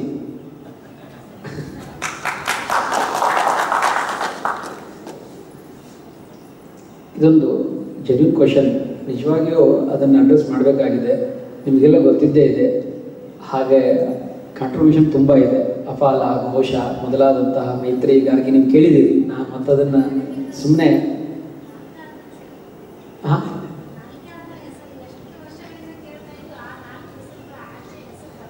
ಈಗ ನೀವು ಬರ್ರಿ, ನೀವು ನಿಮ್ಮ ಮಕ್ಕಳು ನಿಮ್ಮ ಹೆಸರೆಲ್ಲ ಇತಿಹಾಸದಲ್ಲಿ ಸೇರಿಸೋಣ. ಮುಂದೆ ಹೇಳ್ತೀನಿ, ನಾನು ಹೇಳ್ತೀನಿ. ಇವರು ಬಿಟ್ಟು ಬೇರೆಯವ್ರು ಹೇಳ್ರಿ ಅಂತ ಹೇಳ್ತಾ ಇದ್ದಾರೆ. ನಮ್ಮಲ್ಲಿ ಏನಿತ್ತು ಅಂತಂದರೆ, ಒಂದು ವ್ಯವಸ್ಥೆ ಹೀಗಿತ್ತು. ನಮ್ಮಲ್ಲಿ ವಿದ್ಯೆ ಇಲ್ಲದೇನೆ ಯಾರನ್ನೂ ಬೆಳೆಸ್ತಾನೆ ಇದ್ದಿದ್ದಿಲ್ಲ. ಅದಕ್ಕೊಂದು ಉದಾಹರಣೆ ಹೇಳ್ತೀನಿ ನಾನು ನಿಮಗೆ. ಈಗ ಈ ಪಾಣಿನಿ ವ್ಯಾಕರಣ ಅಂತ ಕೇಳ್ತಾ ಇದ್ದೀರಲ್ಲ, ಇದ್ರದ್ದೊಂದು ಸಾವಿರಾರು ವರ್ಷಗಳ ಪರಂಪರೆ ಇದೆ. ಒಂದು ಕನಿಷ್ಠ 3000 ವರ್ಷದಿಂದ ಓದ್ತಾ ಇದ್ದಾರೆ. ನಡುವೆ 7ನೇ ಶತಮಾನದಲ್ಲಿ ಮಂಡನ ಮಿಶ್ರರ ಹೆಂಡತಿ. ನಿಮಗೆ ಕಲ್ಪನೆ ಇರ್ಬೋದು, ಇವತ್ತಿನ ಕಾಲದಲ್ಲಿ ಏನಾದರೂ ನಾವು ವ್ಯಾಕರಣ ಓದ್ತಾ ಇದ್ದೀವಿ ಅಂತಂದರೆ ಅದಕ್ಕೆಲ್ಲ ಕಾರಣ ಯಾರು ಅಂತಂದರೆ ಒಬ್ಬ ಮಹಿಳೆ, ಉಭಯ ಭಾರತಿ ಎನ್ನುವಂತಹ ಮಹಿಳೆ. ಅವಳು ಪ್ರತಿನಿತ್ಯ 1000 ವಿದ್ಯಾರ್ಥಿಗಳಿಗೆ ಪಾಣಿನಿಯ ವ್ಯಾಕರಣ ಪಾಠವನ್ನು ಮಾಡ್ತಾ ಇದ್ದಾರೆ. ಅವ್ರು ಯಾರು ಮಾಡ್ತಿದ್ದಿಲ್ಲ, ಕೇವಲ ಮಹಿಳೆ ಒಬ್ಬಳೇ ಮಾಡಬೇಕು. ಅಷ್ಟು ಪರಿನಿಷ್ಠತೆ. ವಿಜ್ಜಿಕಾ ಎನ್ನೋ ಕವಯಿತ್ರಿ, ಮನೋರಮಾ ತಂಪುರಾಟಿ ಎನ್ನುವಂತಹ ಇದು ಕೇರಳದಲ್ಲಿ. ಹೀಗಾಗಿ ಹಲವಾರು ಹೆಸರು, ಈಗ 4 ಹೆಸರನ್ನ ಹೆಚ್ಚು ಸೇರಿಸಿದೆ ನಿಮಗೆ ಅಲ್ಲ. ಆಮೇಲೆ ಇದು ನನ್ನ ಸೀಮಿತವಾದಂತಹ ಜ್ಞಾನ. ನಾವು ಇನ್ನಷ್ಟು ನೋಡಿದಾಗ ಸಾವಿರಾರು ಮಹಿಳೆಯರಿದ್ದಾರೆ. ಅದಕ್ಕಾಗಿ ಈ ಸಮಸ್ಯೆ ಬರಬಾರ್ದು ಅಂತ ಹೇಳಿ ನಮ್ಮ ಗುರುಕುಲದಲ್ಲಿ ಈಗ 200 ಮಹಿಳೆಯರಿದ್ದಾರೆ. ನಮ್ಮ ಹುಡುಗಿಯರಿದ್ದಾರೆ, ಅವ್ರು ಮಹಿಳೆಯರು ಆಗ್ತಾರೆ. ಅವರು ಒಳ್ಳೆ ಶಿಕ್ಷಣ ವೇತ್ತ ತತ್ವಜ್ಞಾನಿಗಳಾಗ್ತಾರೆ. ಅವ್ರ ಹೆಸರು ಸೇರುತ್ತೆ, ಅವಾಗ 208 ಆಗುತ್ತೆ. ಇದು ನಾವು ಎಲ್ಲರೂ ಸೇರಿಸ್ತಾ ಹೋದರೆ ಎಲ್ಲರೂ ನಾವು ಮಾಡೋದಲ್ಲ. ಬೇಟಿ ಪಡಾವ್ ಬೇಟಿ ಬಚಾವ್ ಅದಕ್ಕಾಗಿಯೇ ನಾವು ಶುರು ಮಾಡಿರೋದು. ಹೀಗಾಗಿ ಇಲ್ಲಿ ಪ್ರಶ್ನೆ ಯಾವುದ್ರದ್ದು ಬಂದಿದೆ ಅಂದರೆ, ಯಾರಿಗೆ ಹಸಿವಿದೆ ಅನ್ನೋದ್ರದ್ದು ಬಂದಿದೆ. ಯಾರಿಗೆ ಹಸಿವಿದೆಯೋ ಅಲ್ಲಿ ಮಹಿಳೆ ಪುರುಷ ಇತ್ಯಾದಿಗಳ ಭೇದ ಇಲ್ಲದೇನೆ ಒಳ್ಳೆ ತತ್ವಜ್ಞಾನವನ್ನು ಕೊಟ್ಟಂತಹ ನಾಡಿದು, ತತ್ವಜ್ಞಾನವನ್ನು ಕೊಡ್ತಾ ಇರುವಂತಹ ನಾಡಿದು. ಇನ್ನೊಂದು ಒಂದು ಅಂಶಕ್ಕೆ ಸೇರಿಸ್ತೀನಿ, ಕೊನೆ ಕ್ಷಣದಲ್ಲಿ ಮುಗಿಸ್ತೀನಿ. ಅವ್ರದ್ದು ಕನ್ನಡದಲ್ಲಿ ಅವರೇನು ಕೇಳಿ ಮಾತೃಭಾಷೆಯಲ್ಲಿ ನಾವು ಹೌ ಕ್ಯಾನ್ ವಿ ಕಮ್ಯುನಿಕೇಟ್, ಅಲ್ಲಿ ಯಾವುದಾದ್ರೂ ಟರ್ಮಿನಾಲಜಿಗಳು ಸಿಗಲ್ಲ ಅಂತ ಕೇಳಿದ್ರಲ್ಲ. ನಾವೊಂದು ಉದಾಹರಣೆ ಹೇಳ್ತೀನಿ. ಡಾಕ್ಟ್ರು ಆಪ್ರೇಟ್ ಮಾಡಬೇಕಾಗಿದ್ದರೆ ಹಾರ್ಟು ನೀನು ಇಂಗ್ಲೀಷ್ ಮೀಡಿಯಮ್ಮ ಅಥವಾ ನೀನು ಕನ್ನಡ ಮೀಡಿಯಮ್ಮ ಅಂತ ಕೇಳ್ಕೊಂಡು ಅದು ಹೊಡ್ಕೊಳ್ಳುತ್ತೆ. ಅದಕ್ಕೆ ಥೊರಾಕ್ಸ್ ಅಂದ್ರೇನು, ಚೆಸ್ಟ್ ಅಂದ್ರೇನು ಅಥವಾ ಹಾರ್ಟ್ ಅಂತಂದ್ರೇನು ಅದಕ್ಕೆ ಅರ್ಥ ಆಗಲ್ಲ. ಅದನ್ನು ಯಾವುದು ಇವಾಗ ನಮ್ಗೆ ಉದಾಹರಣೆ ಅವ್ರು ಹೇಳಿದ್ರಲ್ಲ, ಯಾವುದು ಕಾರ್ಬನ್ ಡೈಆಕ್ಸೈಡ್, ಅದಕ್ಕಂತ ಒಂದು ಕನ್ನಡ ಮಾಧ್ಯಮದಲ್ಲಿ ಉತ್ತರ ಕೊಡ್ಬೋದು ಇಂಗಾಲ ಅಂತ ಹೇಳಿ ಅಲ್ವಾ. ಇನ್ನು ಯಾವುದು ಅತ್ಯಂತ ಕನ್ನಡ ಕೊಡ್ಲಿಕ್ಕೆ ಸಾಧ್ಯನೇ ಇಲ್ವೋ ಅದನ್ನು ಹಾಗೆ ಉಳಿಸ್ಕೊಳ್ಳೋಣ, ಏನು ಸಮಸ್ಯೆ ಐತಿ ಇವಾಗ. ಮೈಟೋಕಾಂಡ್ರಿಯಾ ಅದನ್ನು ಹಾಗೆ ಉಳಿಸ್ಕೊಳ್ರಿ, ಬಯಾಲಜಿಯಲ್ಲಿ ಯಾರು ಬೇಡ ಅಂತಾರೆ. ಅದನ್ನು ಹಾಗೆ ಉಳಿಸ್ಕೊಂಡು ಅದನ್ನು ಕೊಡಬೇಕೆ ಯಾಕೆ ಅದು ಕನ್ನಡ ರೂಪ, ಸಂಸ್ಕೃತ ರೂಪ ಕೊಡಬೇಕೆ ಯಾಕೆ ಅದಕ್ಕೆ. ಸಂಸ್ಕೃತಿ ಅಂತ ಕೊಡ್ಬೋದು ನಿಜ, ಯಾಕೆ ಕೊಡಬೇಕು? ಈಗ ನಾವು ಬಸ್ಸು, ಕೋರ್ಟು, ಪ್ಲೇಟು ಮಾತಾಡ್ತಾನೆ ಎಲ್ಲವನ್ನು ಕನ್ನಡಕ್ಕೆ ತಗೊಂಡಿದ್ದೀವಿ ತಾನೆ, ಹಾಗೆ ಅದನ್ನು ಮಾಡ್ರಿ. ಕನ್ನಡ ಮಾಧ್ಯಮ ಅಂದ್ರೆ ಏನು ಅಂದ್ರೆ ಯಾವ ಭಾಷೆಯಲ್ಲಿ ವ್ಯಾಕರಣವನ್ನು ಗ್ರಾಮೆಟಿಕಲ್ ಆಗಿ ನಾವು ಯಾವ ಭಾಷೆಯಲ್ಲಿ ಅದರದ್ದೇ ಮೂಲ ಪಾರಿಭಾಷಿಕ ಶಬ್ದಗಳನ್ನು ಬಳಸಿ ಹೇಳ್ಬೋದಲ್ಲ. ನಾನು ಕೋರ್ಟಿಗೆ ಹೋಗಿದ್ದೆ, ಇವತ್ತು 7ನೇ ಪ್ಲಾಟ್ಫಾರ್ಮ್ನಲ್ಲಿ 7 o'clock ಟ್ರೈನಿಂದ ಇಳಿದೆ. ಇಲ್ಲಿ ಕನ್ನಡ ಎಲ್ಲಿದೆ? 7th ಪ್ಲಾಟ್ಫಾರ್ಮ್ನಲ್ಲಿ 7 o'clock ನಾನು ಟ್ರೈನಿಂದ ಇಳಿದೆ, ಅದು ಟ್ರೈನಿಂದ ಡಿಸೆಂಡ್ ಆದೆ ಅಂತ ಹೇಳಿಲ್ಲ. ಅದೊಂದು ಇಲ್ಲೊಂದು ವಿಭಕ್ತಿ ಪ್ರತ್ಯಯ ಬಿಟ್ಟರೆ ಬೇರೆ ಏನಿದೆ ಅದು ನಮ್ಗೆ ಅರ್ಥ ಆಗ್ತಾ ಇತ್ತು, ಕಮ್ಯುನಿಕೇಟ್ ಮಾಡ್ತಾ ಇದ್ದೀವಲ್ಲ. ಯಾವಾಗಲೂ ಭಾಷೆಗಳನ್ನು ಹಾಗೆ ಬೆಳೀತಾ ಹೋಗುತ್ತೆ. ಆಮೇಲೆ ಇನ್ನೊಂದು, ಐನ್ಸ್ಟೀನ್ ತಮ್ಮ ರಿಸರ್ಚ್ ವರ್ಕನ್ನೆಲ್ಲ ಮಾಡಿದ್ದು ಇಂಗ್ಲೀಷ್ನಲ್ಲ, ಅವ್ರು ಮಾಡಿದ್ದು ತಮ್ಮ ಜರ್ಮನ್ ಭಾಷೆಯಲ್ಲೇನೆ. ನೀವು ದಯವಿಟ್ಟು ಐನ್ಸ್ಟೀನ್ ಅವರದು ಒಂದು ಜೀವನ ಚರಿತ್ರೆ ನೋಡ್ರಿ, ಕನ್ನಡದಲ್ಲಿ ಇದೆ. ನೀವು ಕನ್ನಡ ಕೇಳಿದ್ರಲ್ಲ, ಕನ್ನಡದಲ್ಲೇ G D Narayana Rao Einstein ಬಾಳೆಗರಲ್ಲಿ ಅಂತ ಹೇಳಿ ಒಂದು ಪುಸ್ತಕ ಬರೆದಿದ್ದಾರೆ, ಅದರಲ್ಲಿ ನೋಡ್ರಿ. ಅವರಿಗೆ 42ನೇ ವರ್ಷದ ತನಕ ಅವರು ಇಂಗ್ಲೀಷ್ ಕಲ್ತಿಲ್ಲ, ತಮ್ಮ ರಿಸರ್ಚ್ ಮಾಡಿದ್ದು ಎಲ್ಲ. ಅದಕ್ಕೇನೆ ಅವ್ರದ್ದೆಲ್ಲ ಥಿಯರಿ ಆಫ್ ರಿಲೇಟಿವಿಟಿನ ಇಂಗ್ಲೀಷಿಗೆ ಮಾಡಿದ್ದು ಯಾರು ಗೊತ್ತಾ? ಈಗ ತುಂಬ ಚೆನ್ನಾಗಿ ಹೇಳಿದ್ರಲ್ಲ ಸಿದ್ದಪ್ಪ ಅವರು, ಸತ್ಯೇಂದ್ರನಾಥ್ ಬೋಸ್ ತೋರಿಸಿದ್ರಲ್ಲ, ಸತ್ಯೇಂದ್ರನಾಥ್ ಬೋಸ್ ಅವರ ಐನ್ಸ್ಟೀನ್ನ ಆ ಪ್ರಬಂಧವನ್ನ ಇಂಗ್ಲೀಷಿಗೆ ಮಾಡ್ತಾರೆ. ಈ ಶ್ರೇಯಸ್ಸು ಭಾರತೀಯರಿಗಿದೆ. ಇವತ್ತಿನ ಜಗತ್ತಿನಲ್ಲಿ ಎಲ್ಲ ಕಡೆ ಐನ್ಸ್ಟೀನ್ ಥಿಯರಿ ಮುಟ್ತಾ ಇದೆ ಅಂತಂದ್ರೆ ಅದರಲ್ಲಿ ಒಬ್ಬ ಭಾರತೀಯನ ಪಾತ್ರ ಇದೆ. ಭಾರತೀಯ ಸಮರ್ಥವಾದಂತಹ ಇಂಗ್ಲಿಷ್ನಲ್ಲಿ ಅದನ್ನ ಅನುವಾದ ಮಾಡಿ ಕೊಟ್ಟಿದ್ದು. ಇದಕ್ಕೆ ಒಂದು ಉದಾಹರಣೆಯು ನಿಮ್ಗೆ ಹೇಳಬೇಕು ಅಂತಂದ್ರೆ, ಒಂದು ಪತ್ರ ವ್ಯವಹಾರ. ಕೇಂಬ್ರಿಡ್ಜ್ ಯೂನಿವರ್ಸಿಟಿಗೆ ಒಬ್ಬ ಒಳ್ಳೆ ಅಪ್ಲೈಡ್ ಮ್ಯಾಥಮೆಟಿಕ್ಸಿನ ಗಣಿತಜ್ಞನ ಅವಶ್ಯಕತೆ ಇದ್ದಾಗ ಅಲ್ಲಿರುವಂತಹ ಜೇಮ್ಸ್ ಜೀನ್ಸ್ ಎನ್ನುವಂತಹ ಪ್ರೊಫೆಸರ್ ಒಂದು ರುದರ್ಫೋರ್ಡ್ ನಿಮಗೆಲ್ಲ ಗೊತ್ತಿರಬೇಕು ಅಲ್ವಾ, ಡಾಲ್ಟನ್ ಶಿಷ್ಯ, ಆಟಮ್ಸ್ ಅದ್ರ ಮೇಲೆ ಹೇಳಿದ್ರಲ್ಲ, ಅದ್ರ ಮೇಲೆ ವರ್ಕ್ ಮಾಡಿದವರು. ಆ ರುದರ್ಫೋರ್ಡ್ಗೆ ಒಂದು ಪತ್ರ ಬರೆದಿರ್ತಾರೆ. ಪತ್ರ ಬರೆದಾಗ ನನಗೊಂದು ಕೇಂಬ್ರಿಡ್ಜ್ಗೆ ಪ್ರೊಫೆಸರ್ ಬೇಕಾಗಿದ್ದಾರೆ ಅಂತ ಹೇಳಿದ್ರೆ ಅವಾಗ ಅವರೊಂದು ಉತ್ತರ ಬರೆದಿದ್ದಾರೆ, ನಿಮಗೆ ಯೋಗ್ಯರಾದಂತಹ ಒಬ್ಬ ವ್ಯಕ್ತಿ ಇದ್ದಾರೆ, ಅಪ್ಲೈಡ್ ಮ್ಯಾಥ್ಸಿಗೆ ಇವರಂತಹ ವ್ಯಕ್ತಿ ಬಿಟ್ಟು ಬೇರೆಯವ್ರು ಸಿಗೋಲ್ಲ. ಆದ್ರೆ ಅವ್ರಲ್ಲಿರೋ ಒಂದೇ ಸಮಸ್ಯೆ ಅಂತಂದ್ರೆ ಅವ್ರಿಗೆ ಇಂಗ್ಲೀಷ್ ಬರೋಲ್ಲ. ಆದ್ರೆ ಅವ್ರು ಒಂದು 2 ವರ್ಷದಲ್ಲಿ ಇಂಗ್ಲೀಷ್ ಕಲಿತಾರೆ, ಏನು ತೊಂದರೆ ಇಲ್ಲ, ನೀವು ಅವ್ರಿಗೆ ಕನ್ಸಿಡರ್ ಮಾಡಬಹುದು. ಯಾವಾಗ ಕೇಂಬ್ರಿಡ್ಜ್ ಯೂನಿವರ್ಸಿಟಿ, ಬ್ರಿಟಿಷ್ ಯೂನಿವರ್ಸಿಟಿ, ಯಾರಿಗೆ English ಗೊತ್ತಿಲ್ಲೋ, he is ready to accept the England is ready to accept the who didn't know the English. ಆದ್ರೆ ನಾವು ಭಾರತೀಯರು ನಮ್ಗೆ ಇವಾಗ ಇಂಗ್ಲೀಷ್ ಗೊತ್ತಿಲ್ಲದೆ ಇದ್ದವ್ರು ಒಪ್ಪಿಳ್ತಾ ಇದೆ. ಇಂಗ್ಲೆಂಡ್ ಒಪ್ಪಿಳ್ತಾ ಇದೆ ಅಪ್ಲೈಡ್ ಮ್ಯಾಥಮೆಟಿಷಿಯನ್ ಆಗಿ, ಆದ್ರೆ ನಾವು ಒಪ್ಪಿಳ್ತಾ ಇದೆ. ಆಚಾರ್ಯ ಅದಕ್ಕೇನು ಇದು ಹೋಗ್ತಾ ಇರ್ತಿದ್ದು ಈ ವಿಷಯ. ಹಾಗಾಗಿ ನಿಮಗೂ ಉತ್ತರ ಇದೆ. ಈಗ ಕನ್ನಡ ಕಸ್ತೂರಿ ನೀವೇನು ಹೇಳಿದ್ರಲ್ಲ, ಅತ್ಯಂತ ಸಹಜವಾದದ್ದು. ಈ ನಿಟ್ಟಿನಲ್ಲಿ ಜ್ಞಾಪಕ ಚಿತ್ರಶಾಲೆ DVG ಅವರು ದಯವಿಟ್ಟು ಎಲ್ಲರೂ ಹೋದ್ರು, ಬಹಳ ಚೆನ್ನಾಗಿದೆ. ನಿಮ್ಮ ಕನ್ನಡ ಕಳಕಳಿಗೆ ಧನ್ಯವಾದಗಳು. ಏನಂದ್ರೆ ಪ್ರಪಂಚದ ಯಾವುದೇ ಜ್ಞಾನ ಪರಂಪರೆ ತಗೊಂಡ್ರು ಒಂದ್ರ ಒಳಗೆ ಒಂದು ಹೋಗಿದೆ, ಒಂದ್ರೊಳಗೆ ಒಂದಿದೆ, ಅಲ್ಲಿಂದ ಇಲ್ಲಿಗೆ ಬಂದಿದೆ, ಇಲ್ಲಿಂದ ಅಲ್ಲಿಗೆ ಹೋಗಿದೆ, ಅದೇ ಒಂದೊಂದು ರೂಪ ಪಡ್ಕೊಂಡಿದೆ. ಹಾಗಾಗಿ ಆ ಕಾಂಪ್ಲೆಕ್ಸ್ಗಳನ್ನ ನಾವು ಬದಿಗಿಡಬೇಕು ಅನ್ನೋದೇ ಮೊದಲ ಆಶೆ. ಇಡೀ ಪ್ರಯತ್ನ ಅದೇ ಆಶೆ. ಎರಡನೇದು, ನಾವು IKS ಎಷ್ಟು ಸಿಕ್ಕಿದೆ, ಎಷ್ಟು ಜನಕ್ಕೆ ಹತ್ರ ಇದೆ ಅನ್ನೋದಕ್ಕೆ ಈಗೊಂದು ಆರಂಭ. ಎಷ್ಟು ಜನಕ್ಕೆ ನಾವು ತಲುಪಬಹುದು, ಅದರಿಂದ ಏನು ಮಾಡಬಹುದು, ಅದರ ಅಗಾಧತೆಯನ್ನ ಮತ್ತು ವಿಶಾಲತೆಯನ್ನ ಹೇಗೆ ಪಡ್ಕೊಳ್ಬಹುದು ಅನ್ನುವಂಥದ್ದು ಮುಂದಿನ ಯೋಜನೆ. ಬಹುಶಃ ಈ IKS ಕಾನ್ಫರೆನ್ಸ್ ಹಿಂದಿನದನ್ನ ಏನು ತೆಗೆಯೋದಕ್ಕಲ್ಲ, ಮುಂದಿನದನ್ನ ಬೆಳೆಸೋದಕ್ಕೆ, ಹಾಗಂತೇಳಿ ನಾನು ಭಾವಿಸ್ತೇನೆ. ಹಾಗಾಗಿ ಮಳೆಯೆಲ್ಲ ನಿಂತೋದ್ಮೇಲೆ ಒಂದು ಹನಿ ಕಾಣ್ತಾ ಇದೆ. What is the future agenda? What themes are available for if anybody would like to do further research, or let us say if anybody would like to take forward the journey of IKS. I think we started that journey once again in our country. So what is the way forward? More precisely, there are organizers here like IM Saudati Foundation and CMDR. These are the two organizations. If they would like to take forward this entire initiative of Bharatiya Jnana Parampara, what they have to do? So I request Ganti sir to talk on the way forward before we close the session. Sir. Sir, over to you. Thank you so much, Gauri. In terms of the way forward, any parampara, as we talk about, it is important that the knowledge transmission occurs and knowledge creation also occurs at the same time. Otherwise, we will be talking about only libraries being preserved. We want these things to be in the laboratory so that we can create new knowledge and new darshanas. Because if you look at the paramparas, how do we say that our Bharati Jnana Parampara has been confined to libraries? If you look at it, no new sutra texts or those things have been written in last 200 years. And I think it is important that we need to think about not just how we had an Aryabhatta or we had a Sushruta and Kannada, but we need to think about how can we create new Aryabhattas, new Kannadas, new Sushrutas. So for that it is important that first of all we need to bring that Bharatiya perspective, that drishti that makes the Jnana Parampara Bharatiya by transmission, proper transmission into the future. That means education is going to be very important, whether we talk about that at the school level, undergraduate level or postgraduate level and things like that. And then for the knowledge creation, again, it is very important that we need to encourage original research in the domain of IKS using the methods, whatever methods that we have possible, we will need to be using that, but ensure that the research is IKS oriented. What does that mean? Really, it means bringing in and ensuring that the Bharatiya Drishti remains there, so that the knowledge that is created is Bharatiya in its perspective.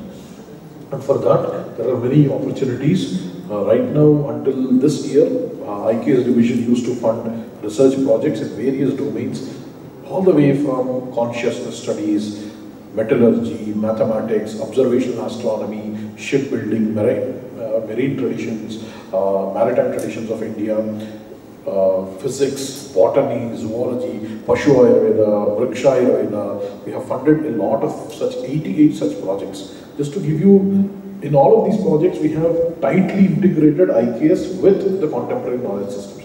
To give you one example of that so that you understand what is it that I am talking about. So in one of the projects we are doing in Shastra University, we all have heard about how the sattvic food has an influence on the body. We say that somebody who is wanting to do dhyana and wants to focus on mind and all that, they need to be eating sattvic food. It is not vegetarian food, sattvic food. So how do you really measure that? How do you see the influence of sattvic food on the emotions? So this project is what we had funded, where they are actually taking people who have eaten only sattvic food and looking at their microbiomes of their intestinal gut bacteria. So for that, understanding the intestinal gut bacteria, they are using the whole genome sequencing to isolate the DNA and then do the genome sequencing using most modern biotechnology tools. And then, in the last 2 decades, science has found out that there is something called a gut-mind axis. That means the microbes in the intestine determine what kind of moods we have, all of those various things. In fact, it has influence on the immune system, how we respond to, in fact, the propensity to depression, Alzheimer's, all of these things can be there, based on the gut microbiome. And that gut microbiome is largely influenced by the food that we take. So now, this project, which has a scientist who is trained in most, like the state-of-the-art biotechnology technologies, and is a practicing Vaidika himself, along with an Ayurvedacharya, and it has some of the Agnihotris who have never eaten outside their home and have eaten only sattvic food throughout their life. That as a sample, some of the Jain monks, Buddhist monks, and the general population. So they are trying to look at all the paramparas and then see how the gut microbiome is influenced by eating sattvic food.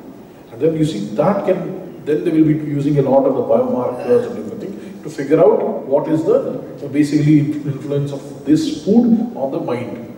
And this is the way that they are studying and integrating the tradition and what tradition says, looking at it from a modern perspective and then finding and analyzing the reasons as well. There is another project where they are looking at soft metal alloys, which actually result in very tough alloy. So made of soft metals, but the alloy is very tough. So they are using that to coat the ball bearings in heavy machinery to reduce friction. So there are projects like this that we are funding. Now, going forward, such projects will be funded through DST, ICSSR and such organizations with the IKS, where we will be requiring primary research, primary text should be mentioned mandatorily, which Shastra they are referring to, or the oral tradition they are referring to. And there also has to be some of the modern methods that we will be using. So there will be plenty of opportunities, whether you talk about pick up any discipline, you will find opportunities in that area. And if you want to look at the list of topics that we fund, you can take a look at the iksindia.org website there. The funding opportunities, you'll see a list of 88 research projects as well as the different topics that we fund. There are about 25 domain areas that cover the entire modern science and the traditional, all the Vidyasthanas as per the traditions. I think for more than, we'll take any questions post this session. We are coming to, I'm sorry, I'm not giving that opportunity, I'm feeling guilty, but please bear with me. After this, when they step down, you are the first madam to discuss with Acharya or Professor. I'm sorry. I think for more than last 90 minutes, we are all discussing about Indian knowledge system. Couple of things to share as a concluding remarks. We started a new journey of spreading this IKS and integrating with not only in curriculum in universities, not only bring it to the education system. So many of these practices we need to bring into our life. So then only what that is aspire to see the Atmanirbhar Bharat that can be built over a period of time or in the very near future. ಈಗ ಮೊದಲ ಪ್ರಶ್ನೆ Pushpa Savadatti madam ಕೇಳಿದ್ರು, ಹಿರಿಯರು ಆ ಪ್ರಶ್ನೆನ ಕೇಳಿದ್ರು, industry ಕೇಳಿದ್ರು. ಅಂದರೆ ನಾನು ಇದನ್ನ ಒಂದು ಧನಾತ್ಮಕವಾಗಿ ತಗೊಳ್ಬೇಕು ಅಂದರೆ IKS ಸೊಸೈಟಿ ಕಮ್ಯುನಿಟಿ ಒಳಗಡೆ ಬರಬೇಕು, IKS ಇಂಡಸ್ಟ್ರಿ ಇಕಾನಮಿ ಒಳಗಡೆ ಬರಬೇಕು, IKS ಮನೆಗಳ ಒಳಗಡೆ ಬರಬೇಕು. ಬಹುಶಃ ಈ ದೃಷ್ಟಿಯಲ್ಲಿ ನಾವೆಲ್ಲರೂ ಕೆಲಸ ಮಾಡೋದಕ್ಕೆ ಒಂದು ಅವಕಾಶ ಸಿಕ್ಕಿದೆ. ಹಾಗಾಗಿ ಇವತ್ತು ಆಚಾರ್ಯರು ಪರ್ಸ್ಪೆಕ್ಟಿವ್ಸ್ ಇರ್ಬೋದು, ಕಂಠಿ ಸರ್ ಅವರ ಪರ್ಸ್ಪೆಕ್ಟಿವ್ಸ್ ಇರ್ಬೋದು, ಮತ್ತು ಪ್ರಾಕ್ಟಿಕಲಿ ವಾಟ್ ಈಸ್ ಪಾಸಿಬಲ್ ಅನ್ನೋದನ್ನು ಕೂಡ ಅವ್ರು ಹೇಳಿದ್ದಾರೆ. ಮತ್ತು ಅದಕ್ಕೆ ಇವತ್ತಿಗೆ ಏನು ಸಪೋರ್ಟ್ ಸಿಗ್ತಾ ಇದೆ ಅನ್ನೋದನ್ನು ಕೂಡ ಈ ವೇದಿಕೆಯಿಂದ ಅವ್ರು ಹೇಳಿದ್ದಾರೆ. We all have to make best use of the resources available, support that we are getting. ಕೆಲವರು ಕನ್ನಡ ಭಾಷೆಯಲ್ಲಿ ಮೆಟೀರಿಯಲ್ ಎಲ್ಲ ಸಿಗುತ್ತೆ ಅಂತ ಒಂದು ಇತಿಹಾಸ ಸಂಸ್ಥೆ ಒಂದು ಧಾರವಾಡದಲ್ಲಿದೆ, ಜೋಳದೊಟ್ಟಿ ಕನಾವಳಿ ಎದುರುಗಡೆ ಇತಿಹಾಸ ಸಂಸ್ಥೆ. ಲಾಲ್ ಬಹದ್ದೂರ್ ಶಾಸ್ತ್ರಿ ಅವರು ಭೇಟಿ ಕೊಟ್ಟಿದ್ರು. ಯಾವ್ದು ಸರ್ ಇಲ್ಲ ಸರ್, ಅಲ್ಲಿಗೆ ಹೋದ್ರೆ ನಿಮಗೆ 30-50 ರೂಪಾಯಿಯಿಂದ 100-150 ರೂಪಾಯಿ ತನಕ ಬೇರೆ ಬೇರೆ ವಿಷಯದ ಮೇಲೆ ಕನ್ನಡದಲ್ಲಿ ನಮ್ಮ ಏನ್ಸಿಯಂಟ್ ಸ್ಕ್ರಿಪ್ಟ್ ಇಂದ ತೆಗೆದು ಪುಸ್ತಕಗಳನ್ನ ಕನ್ನಡದಲ್ಲಿ ಮಾಡಿದ್ದಾರೆ. ತುಂಬಾ ಚೆನ್ನಾಗಿದೆ ಸರ್. ಮ್ಯಾಥಮೆಟಿಕ್ಸ್ ಮತ್ತು ಖಗೋಳಶಾಸ್ತ್ರ ಅಂತೂ ಅದ್ಭುತವಾದ ಪುಸ್ತಕಗಳು ಸಿಗುತ್ತೆ. ಇವತ್ತು ನಾವು ಹುಡುಕ್ತಾ ಹೋದ್ರೆ ಈ ತರ ಗುರುಕುಲಗಳು, ಈ ತರ ಬೇರೆ ಬೇರೆ ಭಾಷೆಗಳಲ್ಲಿ, ನಮ್ಮ ಭಾಷೆಗಳಲ್ಲಿ ಭಾರತೀಯ ಜ್ಞಾನ ಪರಂಪರೆಯ ವಿಷಯದ ಪುಸ್ತಕಗಳು ನಮಗೆ ಸಿಗುತ್ತೆ. ಇವೆಲ್ಲವನ್ನು ಕೂಡ ನಾವು ಯೂಸ್ ಮಾಡ್ಕೊಳ್ಳೋಣ. ನೀವು ಖಂಡಿತವಾಗಿ IKS ಡಿವಿಷನ್ನ ವೆಬ್ಸೈಟನ್ನು ಭೇಟಿ ಮಾಡಲೇಬೇಕು. ಸಾಕಷ್ಟು ಮಾಹಿತಿಗಳು, ಅವಕಾಶಗಳಿಂದ ನಿಮಗೆ ಸಿಗುತ್ತೆ. ಇನ್ನೊಂದು, ನಾನು ಕೂಡ ಸಾಕಷ್ಟು ಗುರುಕುಲಗಳನ್ನು ವಿಸಿಟ್ ಮಾಡಿದ್ದೀನಿ.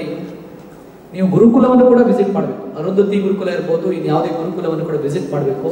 ಆ ವಿಸ್ಡಮ್ ಏನು ಮತ್ತು ಅದರ ಪ್ರಾಕ್ಟಿಕಲ್ ಎಕ್ಸಸೈಸಸ್ ಹೇಗೆ ಆಗ್ತಿದೆ ಅನ್ನೋದು ನಮ್ಗೆ ಅರ್ಥ ಆಗುತ್ತೆ.